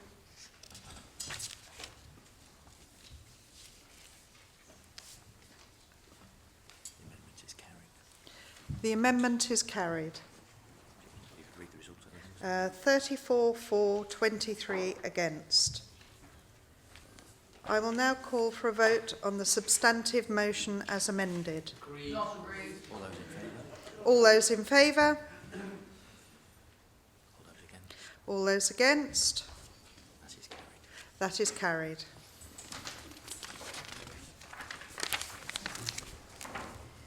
We will now consider the third strategic theme motion. Councillor Fairclough, please present this motion. Thank you, Madam Mayor. I'd like to propose this motion, managing engine idling to promote cleaner air. This year, Madam Mayor, there's been a significant amount of focus on the Council's plans to improve air quality, largely with debates that have raged over parking strategy. Now, I won't talk about those. I'm going to talk about something that's hopefully less controversial. Action against engine idling is necessary and effective. It's reducing the instances where drivers leave a vehicle's engine running while it's stationary. Now, research suggests that car engine idling produces up to 150 balloons of exhaust emissions per minute, containing harmful chemicals like cyanide and none other of other harmful gases. Now, at Action 59 of the Council's Air Quality Action Plan, it suggests that an anti-idling enforcement strategy will be rolled out in September 2018 again. And in an answer to a public question at the full Council meeting on air quality in February, the Cabinet members suggested that an anti-idling enforcement strategy would be ready later this year. So we've been hopeful. And yet here we are at a full council on enforcement, but there's no mention of it in the strategic theme report. And we thought that was a bit of a missed opportunity, and we hoped that we could bring forward this motion to prompt some action. We know from Councillor Holden's good question earlier that hundreds of anti-idling signs have been installed across the borough, although in my own ward I found that there's a long delay between agreement to have them put up and actually having them fitted. And then they need some on-the-ground support through civil enforcement officers. So we're hoping that through this motion we can ensure those plans come forward sooner rather than later. Now, in March, these ideas were being promoted by Public Health England, and lots of other councils of all political persuasions have already implemented them. So there's a good evidence base to learn from. We've got something to look at. It's also good timing, as the Council is procuring its enforcement service provider, and there's going to be a change in focus, as we can see from para 4.9 of the strategic theme report, and we think that anti-idling enforcement could be one of those areas put into that contract. We think there's a great opportunity to work with the Council's contractors and TfL in this area, developing these relationships, which are actually hugely important across a number of fields, not just here with anti-idling, but in things like the Climate Emergency Task Group. And what's good about the powers here to take action is that the fining power doesn't kick in unless drivers refuse to turn their engines off. And so there could be a role for volunteers and education and raising awareness amongst drivers. And it could be particularly effective in areas around schools, for example. I think it's a simple motion, a straightforward motion, Madam Mayor. I hope across the Chamber, and there's some indication that there is support across the Chamber and no amendments put forward. So I hope we can maybe even have a unanimous vote. Who knows? Who knows that it would be us that might propose it. Anyway, Madam Mayor, I propose the motion. Thank you. This is being seconded by Councillor McGrath. Madam Mayor, levels of air pollution are an issue that, as we all know, are of great concern to our residents. But individuals often feel powerless to make much difference. But we all know that without a commitment from each of us, nothing will change. And we also know that the evidence for the effects on pollution, affecting health, particularly of children, but of everybody in our borough, seems to be in the papers almost every day. Many people driving in Merton will be using vehicles which pollute our air, and we can't expect them to instantly change. But we can ask them to behave in a way which minimises the pollution that their vehicles put out. So we come to this motion. We've all seen cars and trucks with their engines on when they don't need to be, and this motion seeks to address that. We don't pretend in the Lib Dem group to know all the answers, and that's why we're asking that we would like the Cabinet consult widely and put together plans in the three areas. No idling schools near zones and making better use of our enforcement officers, looking at training volunteers to collect evidence, and working with our contractors. Madam Mayor, this is an area where we can only be effective if we take people with us. So we hope that the other parties will support us, because polluted air affects all of us, independents, Tories and Labour, as well as us Lib Dems. So I would urge members to support the motion. I have the following listed to speak. Councillor Barlow.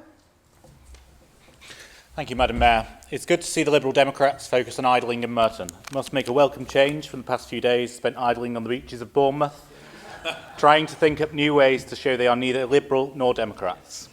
Although it does feel somewhat nostalgic that even in their bold new era, the Liberal Democrats will so strongly make the case for a long-standing Conservative policy, one that this group has long argued for. It's for that reason that we will support the motion tonight. This administration, Madam Mayor, has looked idly by as it inflicts poor air quality on its residents. Poor air quality, as we know, is the biggest environmental risk to public health in the UK, and leaving engines running while stationary is simply an unnecessary source of air pollution. I would tell you that every minute an idling car produces enough exhaust emissions to fill 150 balloons with harmful chemicals, but it seems Councillor Fairclough and I have read the same briefing. The pollutants can result in a range of health problems, from heart and lung disease to strokes and cancer, and is shown to be particularly damaging to children. Yet, as it does so on so many issues, the Council has the power to change things but chooses not to do so. And is so often the case, whilst this Council prefers to do the bare minimum and pass the blame, other councils take action, innovate and enforce. In Westminster, for example, where motorists who leave their engines idling while stationary are issued with an £80 fine, a scheme that the borough started all the way back in February 2017.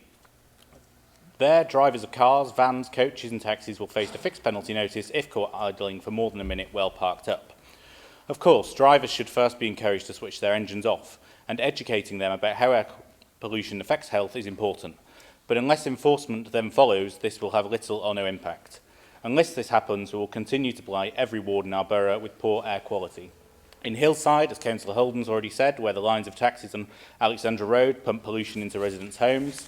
In Abbey, where the South Wimbledon Junction, a high pedestrian footfall, is mixed with vehicles idling from all directions. In West Barnes and other wards, where cars sit for minutes at level crossings with engines idling. And in Mitchell and Morden, where once again Labour take their residents' votes and their health for granted. Of course, most worrying is the pollution near Merton schools, which will clearly be the priority for the no idling zones that the motion proposes. We have the opportunity to have a generation of children brought up in the borough free from the scourge and the harms of air pollution. Madam Mayor, we are pleased to support this motion and I hope its successful passing will see air quality in the borough finally tackled.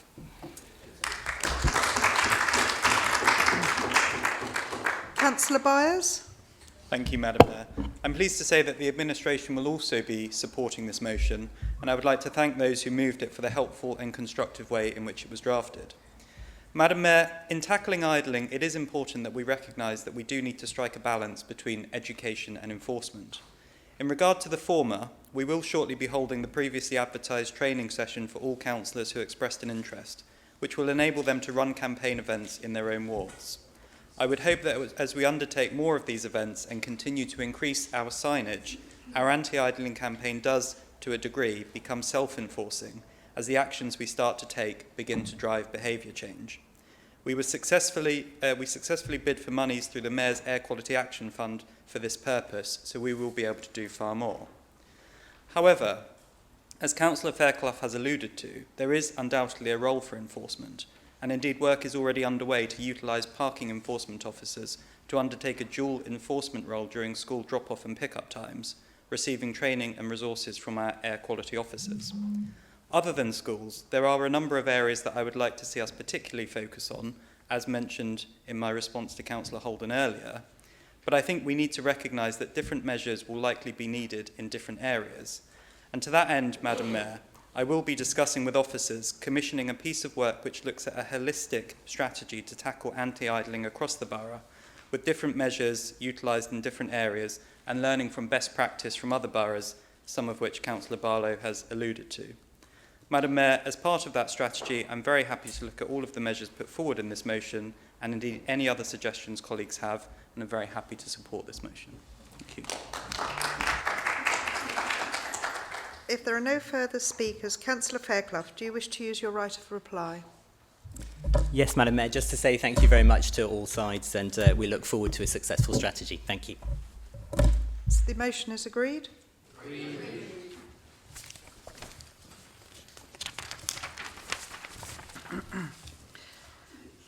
Now the debate is finished, we'll move to a vote on the substantive report. Is the report agreed, or would you like a vote? Agreed. Item 8, Rains Park Community Forum. Councillor Fairclough. Thank you, Madam Mayor. To move the report very briefly, there were 30 or so attendees plus officers and councillors. A great discussion about local issues to Rains Park, mainly about waste and the rubbish from flats above shops. The next one is actually tomorrow, so I'd encourage anyone with an interest in finding out what the residents of the Rains Park area would like to think and like to discuss would come along. Thank you very much. Item 9, Wimbledon Community Forum. Councillor Holmes. Madam Mayor, thank you very much. 20 residents and councillors gathered for the Community Forum, and we discussed street cleaning, and we had an update from Love Wimbledon, and we also discussed neighbourhood plan. Thank you, Madam Mayor.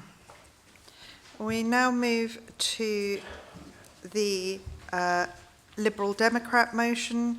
Councillor Kohler, please move the motion. Thank you, Madam Mayor. In answer to Councillor Barlow's point, we did enjoy our time in Bournemouth. Didn't have much time to be idle. Of course, we're meeting too many new friends from the Tory party and the Labour Party who joined us. Policing in the UK is in crisis. During Theresa May's stewardship of the Home Office and Number 10, we lost over 20,000 police officers, 600 police stations, over 100 in London, including 36 that Sadiq Khan closed last year. The 37th was, of course, Wimbledon Police Station that was saved by my legal action, supported by Merton Lib Dems and residents from across the political spectrum in Wimbledon and beyond. I would remind colleagues in front of me and across the aisle that you told us we were wasting our time, but it was that action that ensured Wimbledon Police Station was saved temporarily, and now it looks for the long-term future. Now, if I was brave or foolhardy enough to read Councillor Dean's mind, I'd probably be hearing him saying, what about Boris Johnson's pledge? And yes, there's some merit in that. He might have lost 6 votes, 2 cabinet ministers, his majority, and let's not forget Wimbledon's MP. But Boris Johnson appears to have found the legendary magic money tree, or perhaps snuck into Jeremy Corbyn's allotment and stolen his one. Overnight, we've been promised 20,000 extra police officers to make up for the 1,000 cut by Theresa May. It would, of course, be churlish to complain, but within that easy promise lies a wealth of questions and doubts, not least where we're going to put the ones beyond Wimbledon now Theresa May and Sadiq Khan have closed all the police stations. More to the point, we're talking about the promise of a proven liar, no eye for detail, a man with little grasp of reality who heads a minority government, who can't get anything through Parliament, someone who, in the face of his repeated failure to win a vote, has closed the damn thing down. So that's why we're suggesting the Council investigate using some of last year's 11 million surplus to invest in more police officers via MOPAC's Partnership Plus scheme. But here a salutary lesson comes. As you will know, I was the person who asked the Borough Commander last week whether that would help, and she said at the moment, no, we can't get enough trained officers. That does not undermine this motion, though, because what we're asking you to do as a council and as a cabinet is to investigate the possibility once the training issue is addressed. The point is, until central government comes up with the necessary funds, there will be a shortage of community policing, and we need those. Our voters, our communities and our borough deserve nothing less. Thank you. This, I believe, is being seconded by Councillor Gould. Thank you, Madam Mayor. I formally second this motion. I believe the children of Merton deserve to feel they can stay safe, and I ask that the Council listen to the young people when they say there needs to be a better relationship with the police and more police on the streets. The police are being asked, as part of the children and young people's plan, to continue to work with partners to reduce crime and violence in the community on top of their extended workloads. They work with many children who are on a child protection plan, those children that need help as they are considered at risk of child sexual abuse, and also with referrals to prevent services with those children at risk of radicalisation in Merton. We need to invest in young people. The majority of criminals in prison have suffered growing up with domestic abuse and have suffered childhood trauma. Putting criminals in prison doesn't work. Many will go on to reoffend on release if we do not invest in rehabilitation. The threat of being caught is a far greater deterrent. This is why we need more police on our streets and in our communities. I would also like to take this opportunity to recognise the hard work and commitment that Sandra and Robin, our safer neighbourhood officers, deliver to our Cannon Hill community. Because of government cuts, there are now only 2 officers in most ward teams. Crime was at the forefront of people's minds during the Cannon Hill by-election, as there had been a spate of local burglaries. Only 1 team was planning to make this issue a priority. Policing requires community intelligence, and although Robin and Sandra in Cannon Hill do a great job, radical action needs to be taken to boost the number of local police. Better resourced teams would be able to spend more time in the community where it matters most. I would like the Council to demonstrate a commitment to the children and young people across Merton and pass this motion to increase the number of police on our streets. Thank you. I have the following listed to speak. Councillor Southgate. Yes, thank you, Madam Mayor. I do recognise the concerns lying behind this motion, or at least I did until I listened to Councillor Curler's speech, which seemed to range over a lot of other ground too. But it has rather been overtaken by recent events. Based on the Borough Commander's appearance before the Overview and Scrutiny Commission last week, the BCU is getting close to its full complement of 1,462 officers and staff. There are 95 outstanding vacancies, but 46 of those will be filled by officers who are currently at training college. So that figure in the motion of a 19% decrease in police numbers needs to be revised. It's certainly not as high as that now. But until the BCU is operating at full strength, the Borough Commander has made it clear she would not welcome a request for additional council-funded officers under the MOPAC scheme. And in fairness, Councillor Curler acknowledges this, because she could only find those funded officers by taking them from other areas of policing, which would be counterproductive. The motion also suggests that Merton, as the 4th safest borough in London, is at risk of losing officers to other boroughs within the BCU with higher crime rates. Now, I don't want to undermine that 4th safest borough claim, but the trends in the most recent figures we looked at last week for Merton do not make for happy reading. Overall, total notifiable offences are up 5% in Merton for the year to date. That compares with an insignificant 0.4% increase in Richmond, an actual decrease, 2.3% in Wandsworth. So no reason for complacency there, and no reason to have officers diverted to another part of the BCU. And if I look at knife crime, and we must surely all be concerned about this, Merton's figure is 20% up, whereas Wandsworth is 13% down, and for the Met area as a whole, knife crime is marginally down by 1%. So plenty to concern us there. While we're on the subject of knife crime, let's not forget the 4 stabbings at the Eastern Electrics event. Let's resolve never to let that happen again. The cost of policing for that weekend was an extra £100,000, a cost that they cannot recover from the organisers. So let's resolve not to put them in that position again, and let's resolve not to put our own community in that position again. Thank you. We have 2 amendments, and we will deal with them in the order they were submitted. Councillor McLean, please move your amendment. Madam Mayor, and I'm pleased to be proposing this amendment. Madam Mayor, as others have mentioned, at the Overview and Scrutiny Commission held last week, the Borough Commander, Chief Superintendent Benatar, confirmed that she would currently not support the Partner Plus scheme in Merton, as it would lead to a reduction in the number of emergency response officers. As such, what is the point of this Liberal Democrat motion? If it is to increase police numbers in Merton, then it fails. Our amendment gives it substance.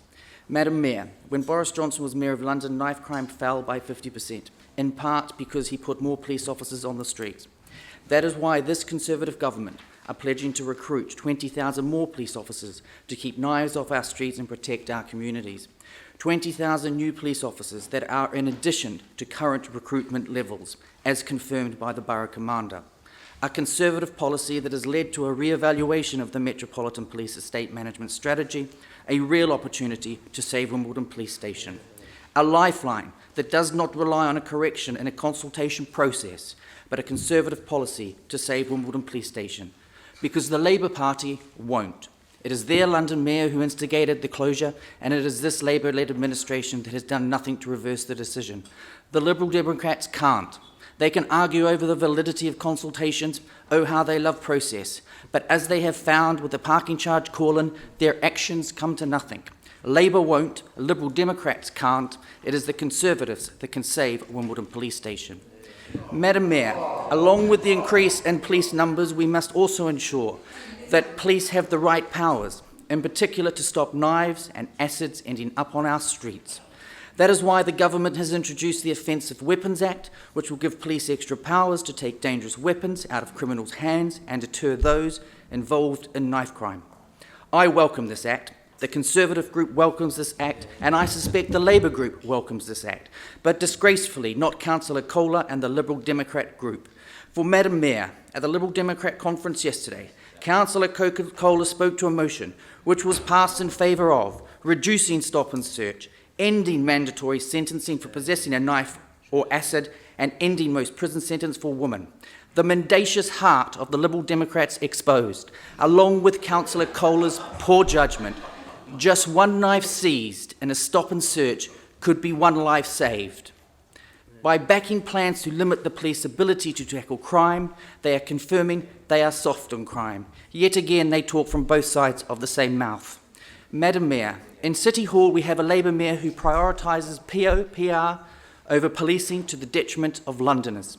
In this chamber we have Merton Labour who continue to support Sadiq Khan, even though since he came to office knife crime has increased by 52%, burglary by 17% and robbery by 59%. And Liberal Democrat councillors who seek to weaken the abilities of our police and by extension make our communities less safe. Madam Mayor, if we Conservatives by our actions, it is we Conservatives by our actions and policies that have created the only opportunity to save a Wimbledon police station.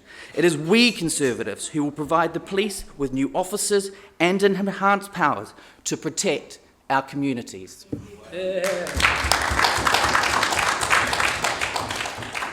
The amendment is being seconded by Councillor Simpson. Well, Madam Mayor, thank you. And I'm delighted to second this Conservative amendment proposed by Councillor McLean. Madam Mayor, whilst members of other parties will shout austerity, let us firstly remember that it was the current Labour Mayor who tore up the budgeted expenditure on the Metropolitan Police when he succeeded Boris Johnson, putting lives of Londoners at greater risk, as has been shown by the increase in knife crime across the capital. It was a crude political gesture aimed at embarrassing the government into giving him more money.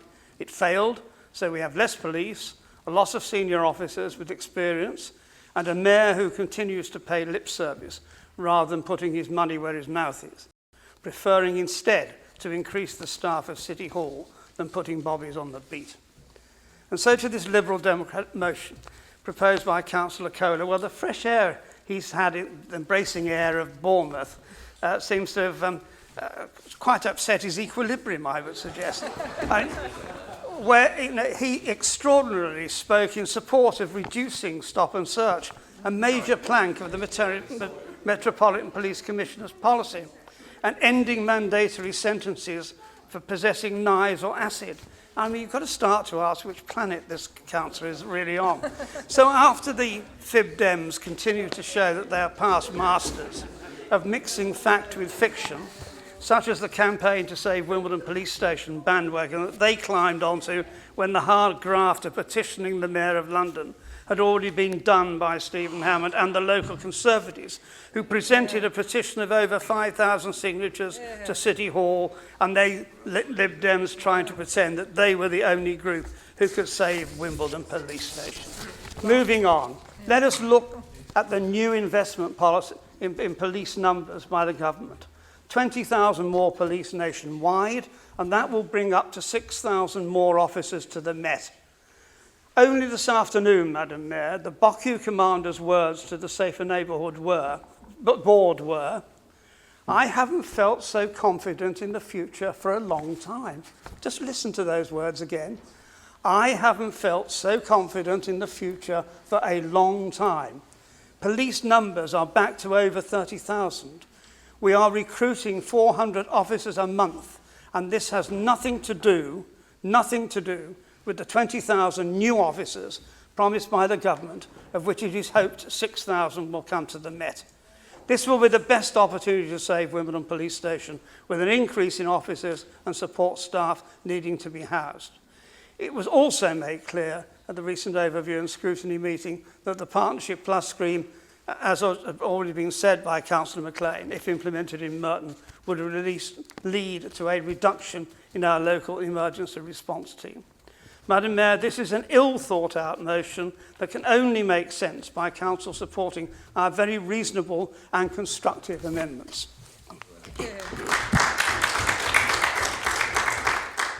Councillor Kohler, do you wish to reply now or after the Labour amendment? Where do I start? No, I'll wait for the Labour amendment as well, please. I will now call for a vote on the amendment. Can I have a show of hands in favour?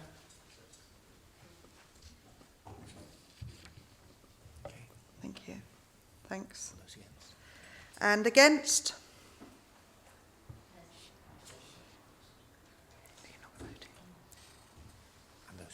And those not voting? Thank you.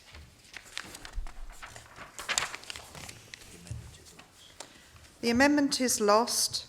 416, against 38, 3 not voting. I'll now turn to the Labour amendment. Councillor Macaulay, please now move the amendment. Thank you, Madam Mayor. I'm quite happy to move the amendment as the Cabinet Member for Community Safety. The amendment motion for extra police officers on Martin Street must take a priority for all of our residents in the borough as elected members to ensure their safety. At the Overview and Scrutiny Commission meeting last Wednesday, the Borough Commander, Sally Benneter, was present at the meeting, and she gave a brief overview of any changes since she last attended previously in April this year. She also addressed several questions identified by Commission members. Some of the questions were emailed in advance of the meeting so that she had a chance to prepare all the answers. The Borough Commander gave an update stating that crime levels have stabilized and officer vacancies are down following a number of new officers joining the BCU. We are all aware that the Prime Minister, Boris Johnson, has pledged another 20,000 police for the UK. The Met estimate that 5,000 will come to London and not 6,000, as intimated by Councillor Simpson, with some 3,000 to neighbourhood policing. The details remain unknown. At the Overview and Scrutiny Commission meeting, it was stated that the boroughs in the BCU, have not used the MOPAC scheme to provide council-funded police officers. And the Borough Commander clearly advised that this is not an option and would not be counterproductive because the council buying police officers would result in taking BCU officers from other teams. Council therefore believes that due to the crime rates of the enlarged BCU, the decrease in overall police numbers could have a disproportionate effect on police numbers across Merton. And as we can see what is happening in London in terms of knife crime, And also, the cost of policing should lie on the government's door as a result of the ongoing cuts which the government has made. This has resulted in a reduction in police number in Merton, and our communities have suffered considerably over the last few years, i.e., by not seeing bobbies on the beat, especially our older communities in the borough. This has also had a drastic effect on the cuts made by central government during the Met funding. We also see that the MP for Mitcham and Morden has held several events in Mitcham Town Centre asking for more bobbies on the beat, and people we have spoken to have intimated to us that they do not feel secure, especially older people and also younger people in the borough are frightened at night to go out under the age of 16 to 18. As a result of all this cost to our services, in Merton, we have continued to put pressure on the government to reverse the Met funding cuts of more than 1 billion and to continue to work with the BCU Chief Superintendent Sally Benneter to identify areas of greatest needs to ensure that the Southwest BCU have more officers. Madam Mayor, I therefore support the amended motion.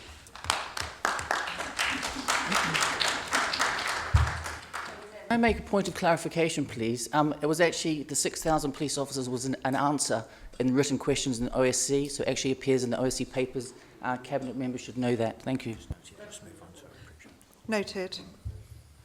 The amendment is being seconded by Councillor Pritchard. Thank you, Madam Mayor. Well, this is quite an extraordinary motion, isn't it? The reason that I'm so opposed to the unamended version is because, like many people, I have the privilege of sitting on the Overview and Scrutiny Commission and the Financial Task Group. Therefore, it gives me a clear view of three areas.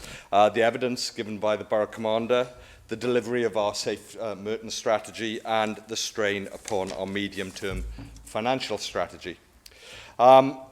Councillors Macaulay, Southgate and Cole have all said, have all talked about the evidence given.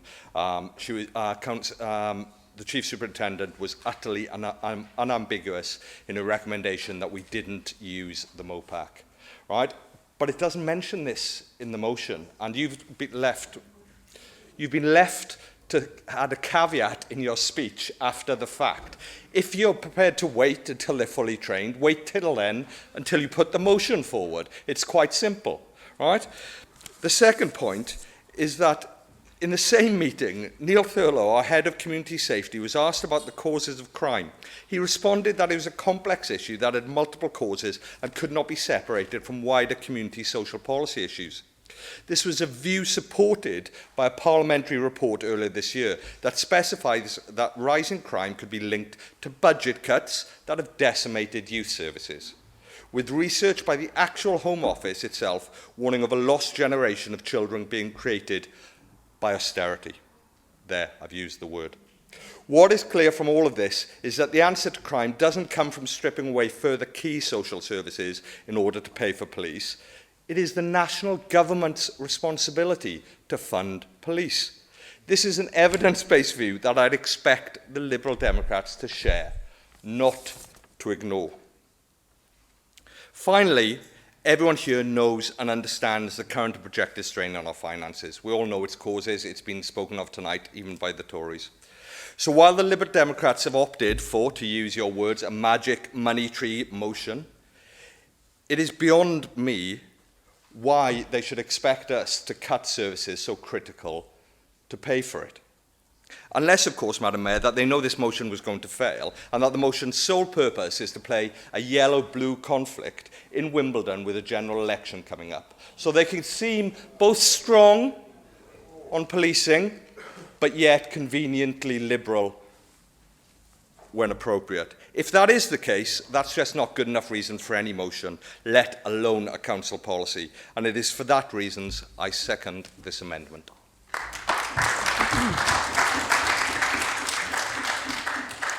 If there are no further speakers, Councillor Kohler, do you wish to use your right of reply? How long do I have? Yes, please. How long do I have? Oh, my goodness. Okay. A few corrections of fact. The 19% decrease refers to the fact that when the BCU was created, the sum total of the 4 boroughs and the total complement in the one BCU of the 4 boroughs is 90% lower. So there was a 90% decrease on our full complement. On the 6,000 figure, the Borough Commander did not say the Met were getting 6,000 extra police. She said she hoped they were. She thought they might. It was not confirmed. On Councillor Pritchard's point, as he should know, the motion was of course submitted before we had met with the Borough Commander. I then quizzed her about it so that we could have some evidence in our discussions. With regard to Councillor McLean's bizarre speech, only the Tories could cut 21,000 officers, promise to bring back 20,000 and tell the world they're increasing the number of police officers. Does he not realise Wimbledon Police Station is only open because my legal action succeeded? I don't recall his petition being raised in the court proceedings. Boris Johnson talks a lot about the fact that knife crime went down under his watch. You know what also went down under his watch? Stop and search. There is no evidence that increasing suspicionless stop and search has any effect on knife crime. And we are against suspicionless stop and search because it alienates certain communities within society. I make no apologies for that. With regard to mandatory sentences, we trust the judges. Ask any lawyer, mandatory sentences are never a good idea because you create injustice. We trust our judges. I did it all within 2 minutes. Thank you, Madam Mayor. I will now call for a vote on the amendment. Can I have a show of hands in favour?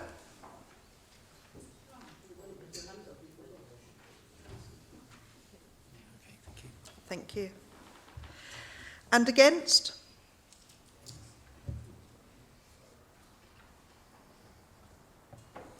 Thank you. And those not voting? Thank you. The amendment is carried.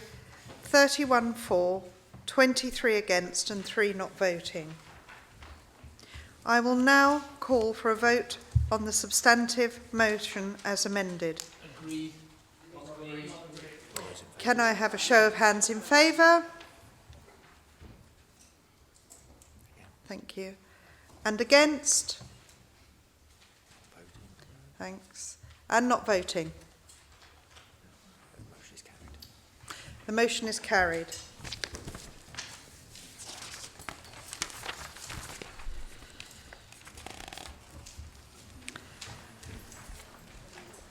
We now have the next motion. Councillor Attawar, please move the motion. Thank you, Madam Mayor. It may be 100 years since women got the vote, and since then society has changed beyond recognition, with many more opportunities for all.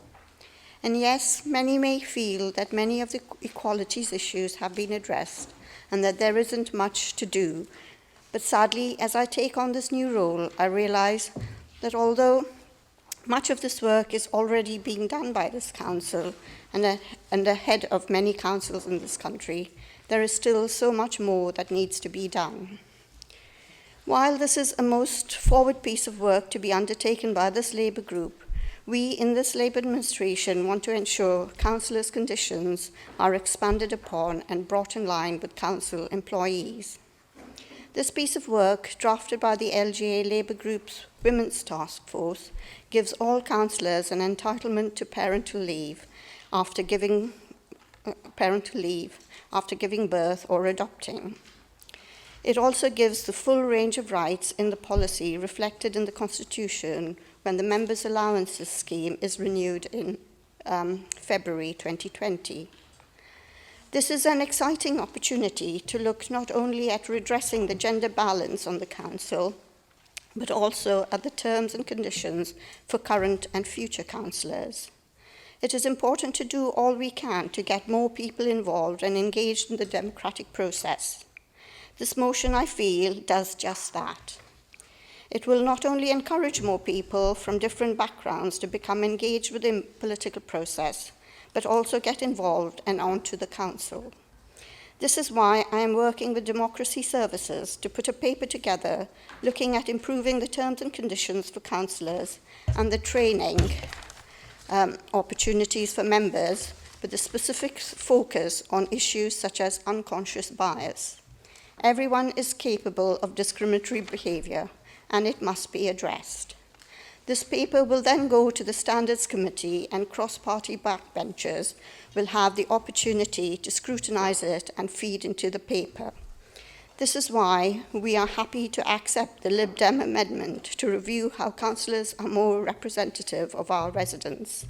We feel in Labour we have come a long way on this, and we want other parties to make progress too. We will, however, not be accepting the Tory amendment, as we feel it weakens our proposals. But we are happy that they are moving in the right direction. I am proud that in the Labour group in Merton we have achieved that 50-50 split in councillor representation and also in the cabinet. I feel it is important to improve representation across the board for elected members, and with this motion, I hope to achieve that change. I move this motion.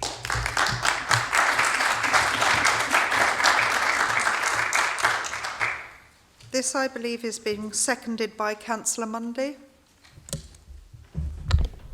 Thank you, Madam Mayor. I'm delighted to second the Cabinet Member for Women and Equality's maiden motion, which goes to the heart of participation in our democracy, quick action and leadership we should all commend.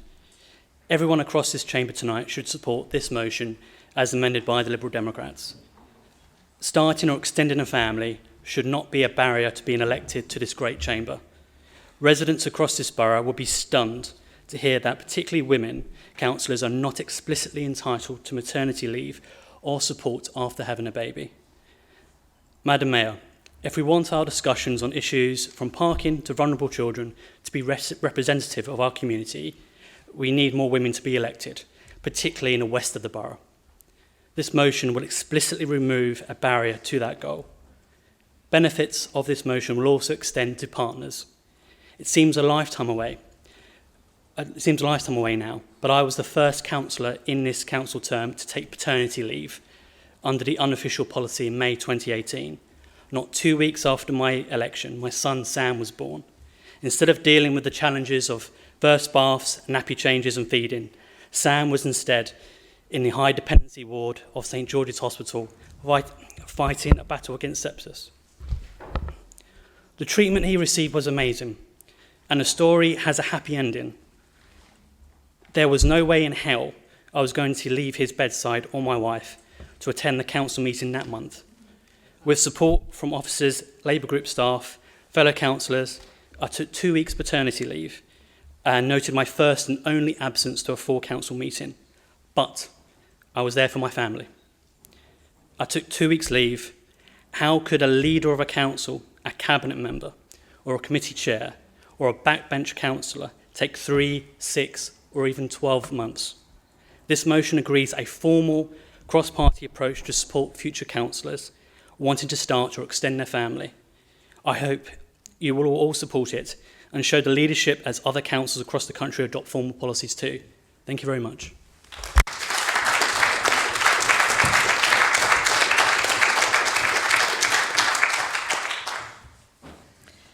We have 2 amendments, and we will deal with them in the order they were submitted. Firstly, the Liberal Democrat amendment. Councillor Bailey to move the amendment. Thank you, Madam Mayor. I just want to say, first of all, that we were really pleased with the motion when it arrived in our inboxes, and we were happy to support that. And we're glad to hear that our amendment is seen as a positive one, and we hope that sounds like you agree that it's going to help strengthen it. Our amendment is simply asking the council to review ways of making being a council more accessible. Having looked at the recent study by the LGA, which evidences the lack of representation across councils in the country, we can see that Merton is actually doing pretty well. So I want to acknowledge the work so far and thank you all, but also ask for more. The unamended motion would be a good assistance to those in Cabinet or chairs of committees, giving a sense of security, and so movingly discussed by Councillor Mundy. Like, that's really good evidence that it works. So we're pleased that this is being made more official and explicit. However, there are other things that could be done to make being a councillor open to everybody. Just a couple of examples, like as it currently stands, if we need to meet an officer about an issue on our ward, that has to be done within office hours.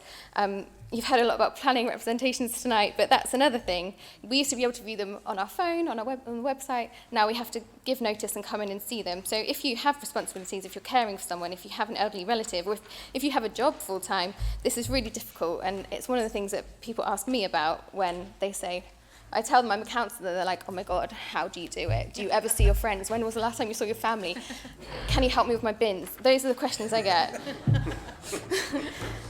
Sorry, I have to credit Carl Quilliam for that joke. He made me say it. So yeah, thinking about that, especially when we're in a small group, it's really hard to, it's obviously an honour to be here, but it's, you know, some days it's really tough, and I'm sure we can all recognise that actually getting the balance right, family life and doing the best for your residents is actually quite a challenge. And so it was really pleasing to see earlier this year that the Cabinet Member for Health asked us all to complete a mental health survey. To my mind, this is a recognition that there are issues around managing the pressures that being a councillor can bring, so thank you for initiating that. We don't necessarily have the answers, but are there some things we could utilise better? So better use of tech, so we don't have to actually physically be in the building to meet with people. Could there be more options for flexible working for officers? So it's not, you know, we want to make it not just about our ability to meet them in the evenings, but can they also?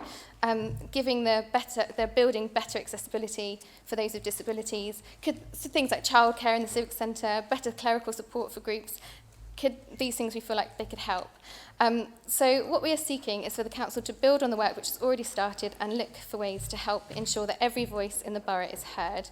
And I'm really pleased to hear that Labour will be supporting this amendment. So thank you very much.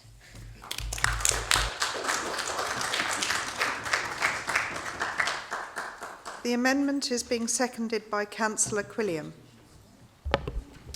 Thank you, Madam Mayor, and thank you to the Labour group for planning to accept our amendment, though I do feel like I should have added something in about accepting dad jokes now. This is a really welcome move. Thank you for bringing it to the Chamber. It is a real and live issue for those of us who are parents or and who've taken the decision to enter public life. I myself started my shared parental leave a week and a half before the election, which I don't recommend to anybody if you ever have the opportunity to choose. So come the Friday after the election, I still had more than 2 months to go as the main carer for my daughter, while trying to get to grips with this new role. So that's partly why we wanted to add this small amendment to the motion. And it's a good motion, but obviously it also kind of applies primarily to cabinet members. So guidance and support for backbench councillors, I think, would be really useful as well. Although obviously, we all know there's always going to be some sort of trade-off. But also looking at other ways of supporting councillors and potential councillors obviously can be really beneficial. Actually, when I was first elected, I ended up having to bring my daughter to some of the meetings and to get my IT set up and all of that kind of stuff, which was fine. But I think I did give one officer a surprise who arrived mid-nappy change to our temporary office because I was told there weren't facilities here. So obviously it obviously seems like a digression, but it's the kind of thing that is worth considering as part of any kind of wider review. Actually, new parents, how do you manage that first introduction to the council? And obviously councillors have a whole range of caring responsibilities, not just parents.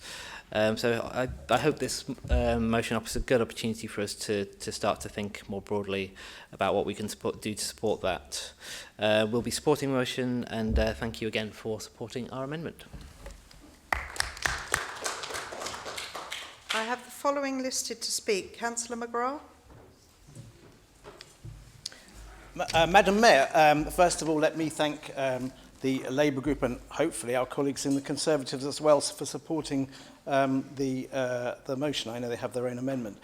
There is one section, Madam Mayor, that I'd like to comment on, and that's the section about dependent carers allowances. Madam Mayor, I'd like you to take your mind back to November 2017, and you may remember that the then one Lib Dem councillor, my colleague Mary Jane Jeans, and the Merton Park Independents proposed a motion to the council that we should look to pay the London living wage to all carers employed by outsourced suppliers to the council, and that was voted down by the Labour group. I'd like to understand the logic, but we will of course agree with this and think it's a great idea, but I would like to understand, hear the Labour Council is explaining why it's okay to pay the London living wage for people looking after councillors' dependents, but not for those of our residents. So thank you very much, Madam Mayor. If there are no further speakers, Councillor Attawar, do you wish to use your right of reply now or after the Conservative amendment? After the Conservative amendment. I will now call for a vote on the amendment. Can I have a show of hands in favour?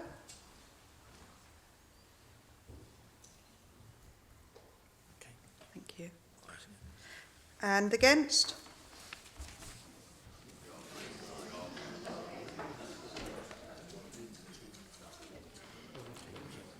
Thank you.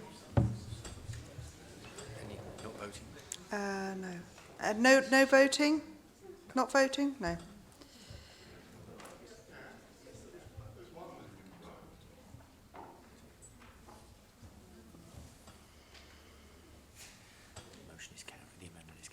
The amendment is carried. 41 for, 16 against.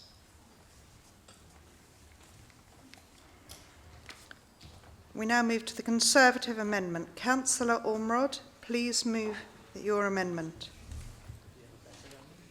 Thank you, Madam Mayor.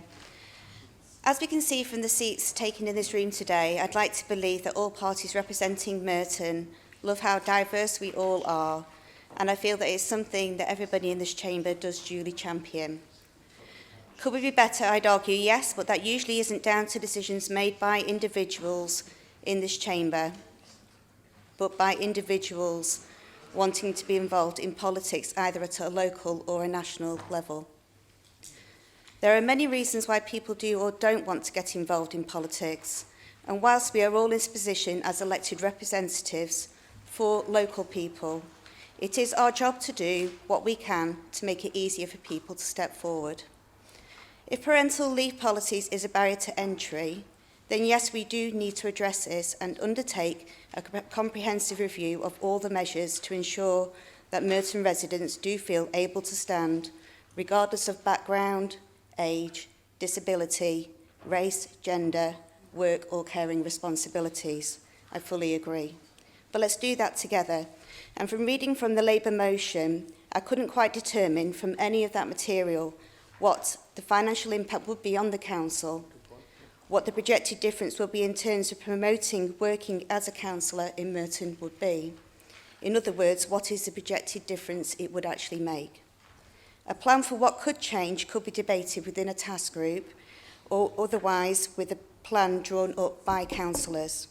I note that other councils who have adopted the policy have run a consultation before a motion was passed through to council to approve, and simply ask we do the same here in Merton. Therefore, I support the amendment to this motion.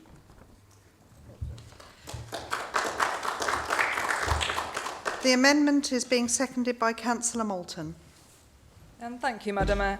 And I'm happy to second this amendment, which provides for the consideration of more ideas and for officers to review all potential measures rather than just enshrining a vague Labour policy into the Constitution.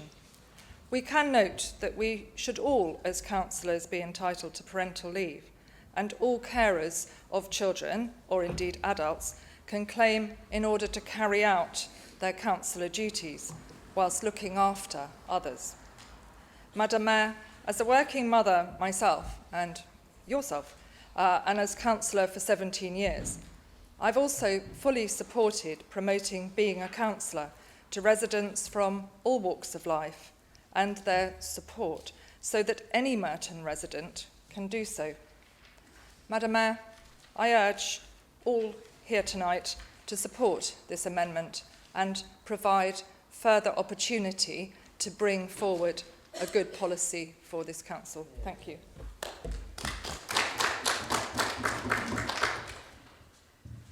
If there are no further speakers, Councillor Attawar, do you wish to use your right of reply? I just wanted to thank all parties for their contribution to this debate, and in particular my colleagues on my side for the work that has gone into putting this together, in particular my war colleague Dave Ward.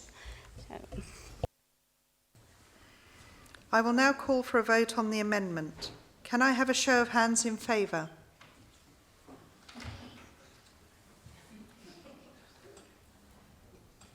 Thank you. And against?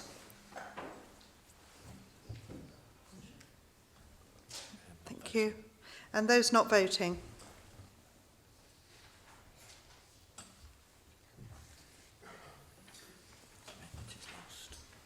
The amendment is lost. 16 for, 31 against, 10 not voting. I will now call for a vote on the motion as amended. Can I have a show of hands in favour?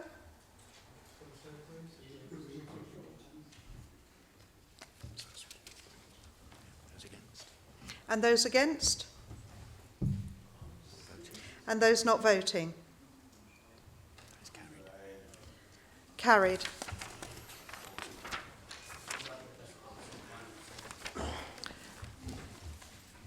I now propose to alter the order of the agenda to swap items 12 and item 15.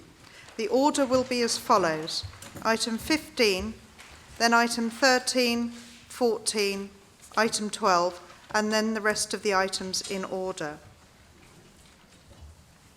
Item 15. Preparing the Council for the United Kingdom's exit from the European Union. Councillor Allison, will you move this report?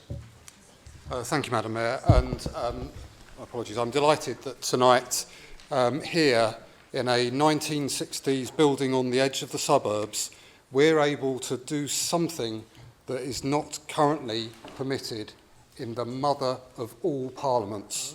We are considering one of the biggest issues ever to affect our borough or our country. At the last council meeting, I said I was happy to report on the council's preparations for Brexit, but that it was unlikely to be happy reading. And as a good business-like council, this report shows that we have taken reasonable steps to avert the worst for our residents. But we have always been clear that Brexit will be bad for the borough and bad for those who live and work here. As the report reminds us, we Merton councillors have always said that once people know what Brexit means, they should be allowed to confirm it is the outcome they wanted. A confirmatory vote is still the council's position, with support not just from Labour, but also from other parties. But, Madam Mayor, it is quite clear the referendum of 2016 was based on there being a deal. No deal was not on the ballot. And now that the Yellowhammer Papers have been published, thanks to a vote in Parliament backed by our local MPs, Siobhan McDonough and Stephen Hammond, we can see why. Although ministers have tried to say the contents are just worst-case assumptions, it's well documented that they have always been labelled as base scenario. And as a result, despite the work of this council, if Yellowhammer is right, it is not possible, among other things, for me to guarantee there will be fresh food in Merton's shops. And it is not possible for me to guarantee medicines for our sick, as drugs are particularly vulnerable to disruption at our ports. We therefore call on all our local MPs to continue to vote against no deal. Indeed, I would like to take this opportunity, the first we have, to applaud one of our former members as councillors, Councillor Stephen Hammond, for standing up for what is right. Obviously, he is not a natural political soulmate, but Merton's Conservative slogan was once putting people first, and it is admirable that he has put protecting his residents first. He has done the decent thing and has paid a very heavy price. And I know he has many friends here tonight, and they are faced with a terrible choice between supporting him, their friend, or a Prime Minister who has sacked their friend, among other decent, lifelong Conservatives, including Churchill's grandson, and a Prime Minister who has forced the closure of Parliament at a time of national emergency. Now, I can't say I would ever vote for their friend, but perhaps when the election comes, they will put loyalty, friendship, decency and the people of Wimbledon first, and not vote for a no-deal Tory candidate imposed by Johnson and Cummings. Here in Merton, we have demonstrated that we are putting our people first by doing what we can to mitigate the effects of Brexit on our residents. These will be bad and could cause real economic hardship. But I commend the actions that we have taken so far and call on everyone here to oppose no deal. I move the report. Time.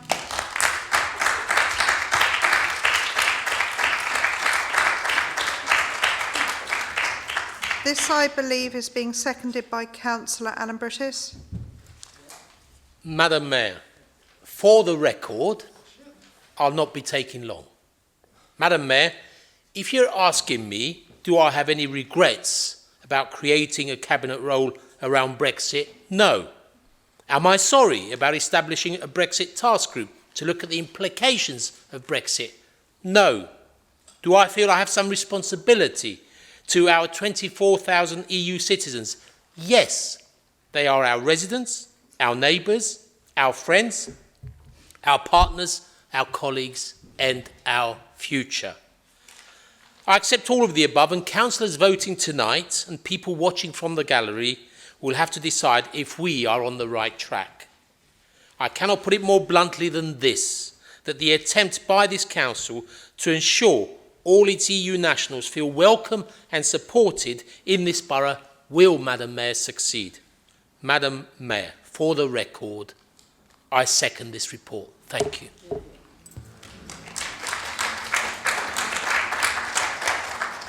I have the following listed to speak. Councillor McLean.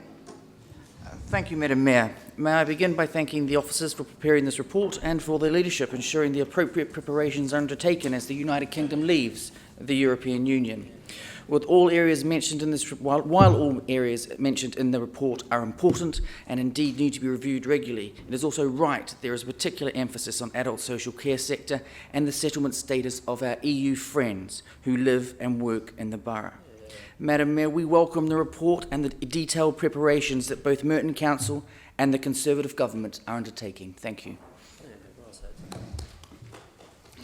Councillor Kohler. Thank you, Madam Mayor.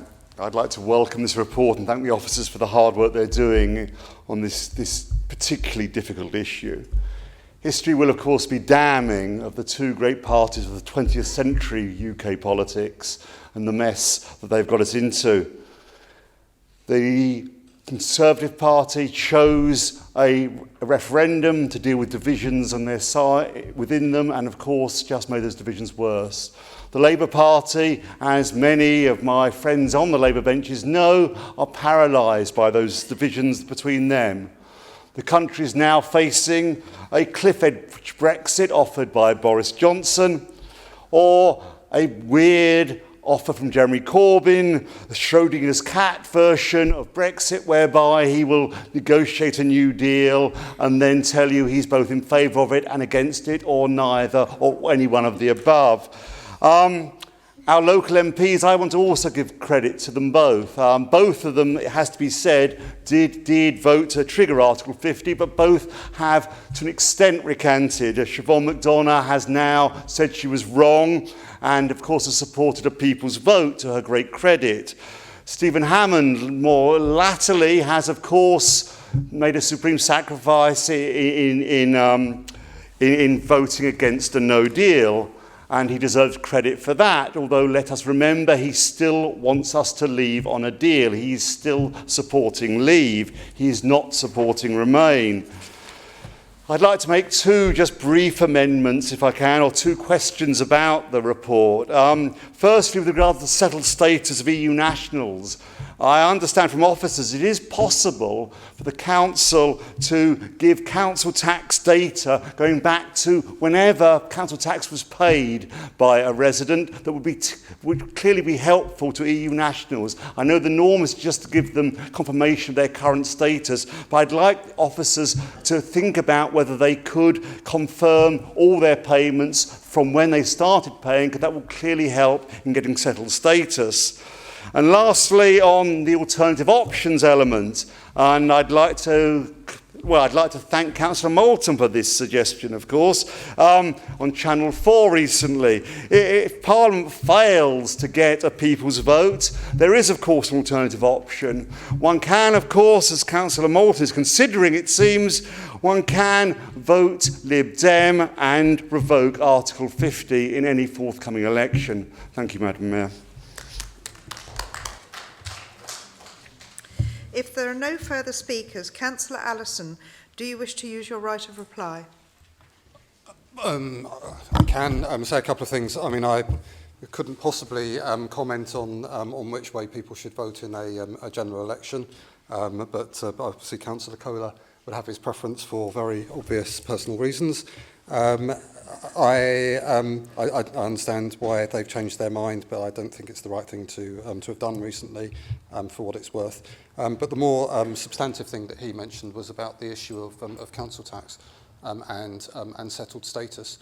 I think that one of the issues that certainly some people who've been involved in the process have found is that people from overseas aren't necessarily the named person on things like bills and council tax, and that's one of the reasons why they're facing such difficulty, and actually why it's such a scandalous thing that around a third of the people now who are applying for settled status aren't getting it. They're just having to make do with pre-settled status, and that's despite what the government have promised, and that's absolutely outrageous. Really a great reason to be for the Conservative government to feel utterly ashamed of what they're doing. They've clearly not thought this through, and it's not right. It's not right to our residents, and it's not right to people who've lived and worked in this country for years and contributed to what a great place Merton is. So that's that point. I would just end by repeating what I said earlier.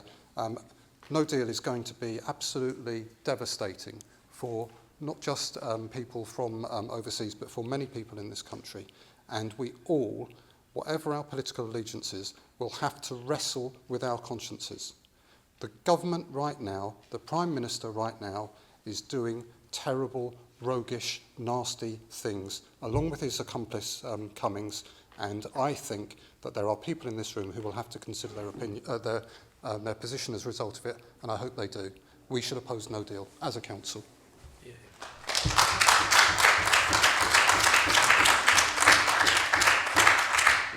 As I have no further speakers, I call for a vote. Is that agreed? Agreed. Item 13, Children and Young People's Plan. Councillor Braunt, will you move the report? Yes. Thank you, Madam Mayor. For many years, Merton's Children's Trust has brought together key partners to set joint priorities for Merton's children and young people.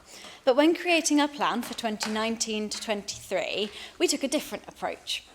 As a demonstration of our commitment to the children and young people of Merton, we handed the consultation and construction of the plan over to the children and young residents themselves, led by our young inspectors, in particular Toby and Martin, who my heartfelt thanks need to go out to. The Children's Trust is ambitious for all the children and young people of our borough, and by listening to what those young residents care about, this plan focuses in on their priorities and demonstrates how we as a trust can help to achieve those aims. Partners will now build an annual action plan with specific and measurable activities to deliver the priorities over the next 5 years. This plan will be monitored by the Children's Trust Board, and our progress will also be scrutinised by our young residents, so that we can make sure that every child in Merton matters. I commend this plan for adoption by full council, and I hope that our young residents' work will receive cross-party support this evening. Thank you, Madam Mayor. This, I believe, is being formally seconded by Councillor Stringer. Yep, formally second, and I'd just like to also thank the young people involved in shaping this. It's been great to get their voice. I have the following listed to speak. Councillor Ormerod. We'll be agreeing to the plan. Okay, thank you. Thank you. Councillor Gould. Madam Mayor, we welcome the Children and Young People's Plan and recognise all the hard work that has gone into it by Merton's young people. Our children and young people are in crisis. Our streets are polluted and we are in a climate emergency. There is toxic testing in schools. Over a third of children leaving primary school are overweight or obese. And there has been a significant rise in pupils with an education health care plan. Not surprisingly, 2,380 children in Merton are suffering mental health issues. This council isn't helping children who want to stay active. There are no cycle paths to and from school in Merton. Young people told the council that healthy activities are too expensive. But now the council has taken away free tennis to be replaced by pay to play. Youth clubs are underfunded or closed with nowhere for our youth to gather. An issue highlighted in the media recently as a reason for rising crime. A new academy school built in an area already polluted, and it will increase traffic pollution still further.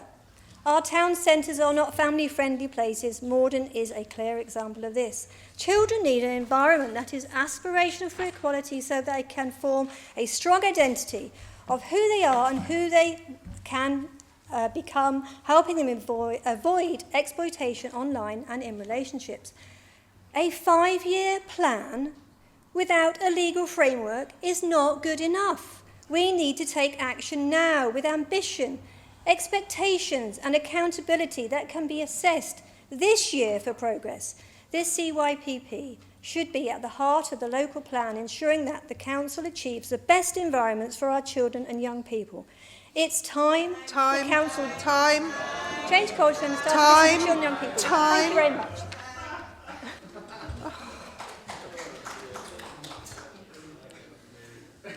If there are no further speakers, Councillor Braunt, do you wish to use your right of reply? I think I probably should.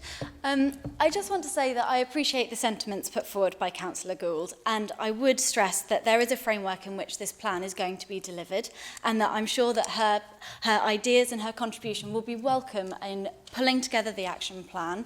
And what I'd like most out of all of this is, outside of this chamber, it's the young residents' voice that speak the most. Thank you. As I have no further speakers, I call for a vote. Is that agreed? Agreed. Item 14, Dockless Bikes Bylaw. Councillor Welton, will you move this report? Madam Mayor, I formally move the recommendations set out in the report. This report details the concept of the dockless cycle schemes and seeks support for a pan-London bylaw for dockless bikes and delegates to London Council's Transport and Environment Committee, which is represented by all London boroughs, to make a bylaw to regulate their use. Currently, the operation of a dockless cycle scheme is essentially unregulated across London, and it has become increasingly difficult to effectively manage operators. This will lead to a more coordinated approach across London instead of the individual agreement and trials by boroughs with specific operators. In recent years, a number of dockless cycle schemes have been adopted in London with mixed results. Although boroughs are supportive of the idea, and I note the potential for the modal shift towards cycling, it quickly became clear that boroughs had limited regulatory means available to them to manage schemes effectively. There has also been operators that have since withdrawn and others who are looking at setting up. Given previous issues concerning inconsiderate and obstructive parking and renewed interest in dockless bike schemes, plus new operators to the market, it is likely that an ongoing need to manage dockless bike schemes will continue, and boroughs would require the legal power to effectively manage the schemes. It would also set out minimum safety standards for bikes, requires all bikes to be chipped to ensure their whereabouts can always be tracked, requires all bikes to be left, whether by dockless operators or the customers, only in places agreed by the relevant local authority, but also makes an offence for dockless operators to place or allow their bikes to be parked anywhere other than in a location agreed by the local authority. It also sets a penalty for dockless operator committing the above offences. Local issues such as the location and number of designated dockless parking spaces would be for individual councils to still determine. I ask Council tonight to approve this bylaw. Thank you. This, I believe, is being formally seconded by Councillor Alan Brittis. I formally second. The gear team will fall at 10:15. Do councillors wish to extend the meeting to the end? Okay. I have the following listed to speak. Councillor Holden. Thank you, Madam Mayor. We will be agreeing this, and I'm glad that the Labour group are now moving towards supporting the idea of dockless bikes. I've met some of these providers that trialled out their bikes, and it's a good way for lots of Londoners who don't have space at home or outside to actually use bikes and to get around. My only ask will be that don't make it too draconian, actually, because that will kill the industry altogether. But otherwise, I'm broadly in favour of this. Thank you. If there are no further speakers, Councillor Welton, do you wish to use your right of reply? No, Madam Mayor. I call for a vote. Is that agreed? Item 12, approval of Merton's Local Development Scheme 2019-2022. Councillor Welton, will you move this report? Thank you. I would formally like to move the recommendations as set out in the report. At this point, I'd like to also thank the work of the Borough Plan Advisory Committee and its chair, Aidan Mundy, for all the work they have undertaken to date on the Borough Plan and on the planning policy documents which go towards the Merton Local Development Scheme. This report sets out a timetable for the plans and processes we will follow, which include the preparation and adoption of Merton's local plan and the South London Waste Plan. As a council, we are guided by the London Plan and the need for our local development scheme to be in compliance, which sets out the planning framework for London. It also sets out a number of key planning issues, including our housing needs, which has been subject to much debate within the council, identified opportunity areas for development and looks at strategic transport developments, including Tramlink and Crossrail 2. As our own local plan of all boroughs must be in general conformity with the policies of the Mayor's London Plan, it is important that this is in place first before we move ahead and improve our own. If a plan was to be out of sync with the London Plan, it could fail itself when facing examination.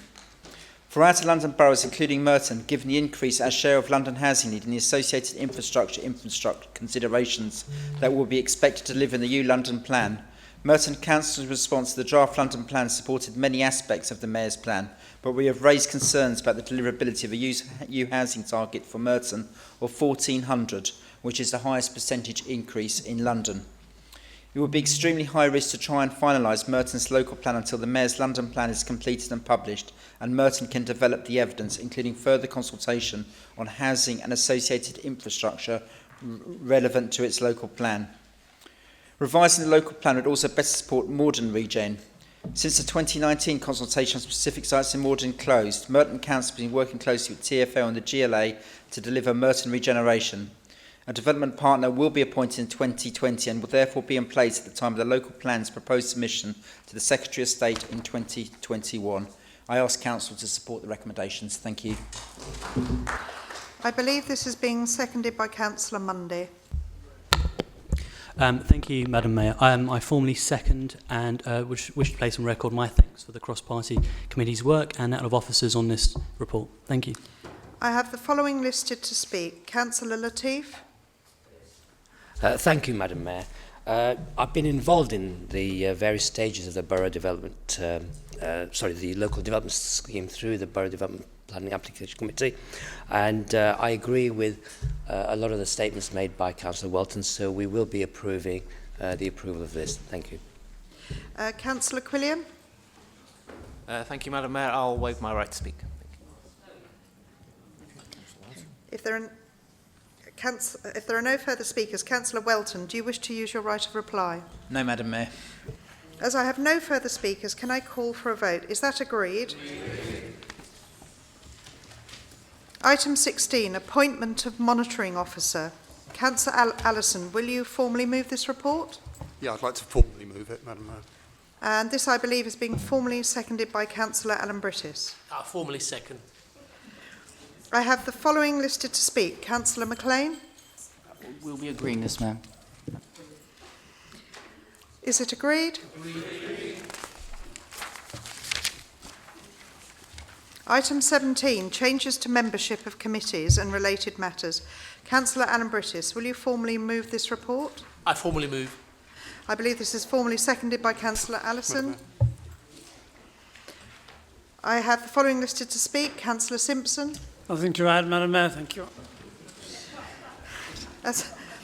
Is that agreed? Item 18, petitions. Councillor Aaron Brittis, will you? Move petitions. I believe is being formally Seconded. Yeah. Thank you.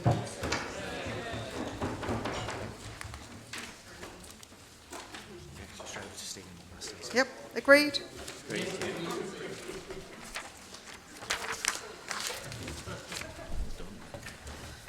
Now, we are on the final item. Can I ask Councillor Alan Brittis to put forward the strategic theme for the next ordinary meeting of the Council on the 20th of November 2019?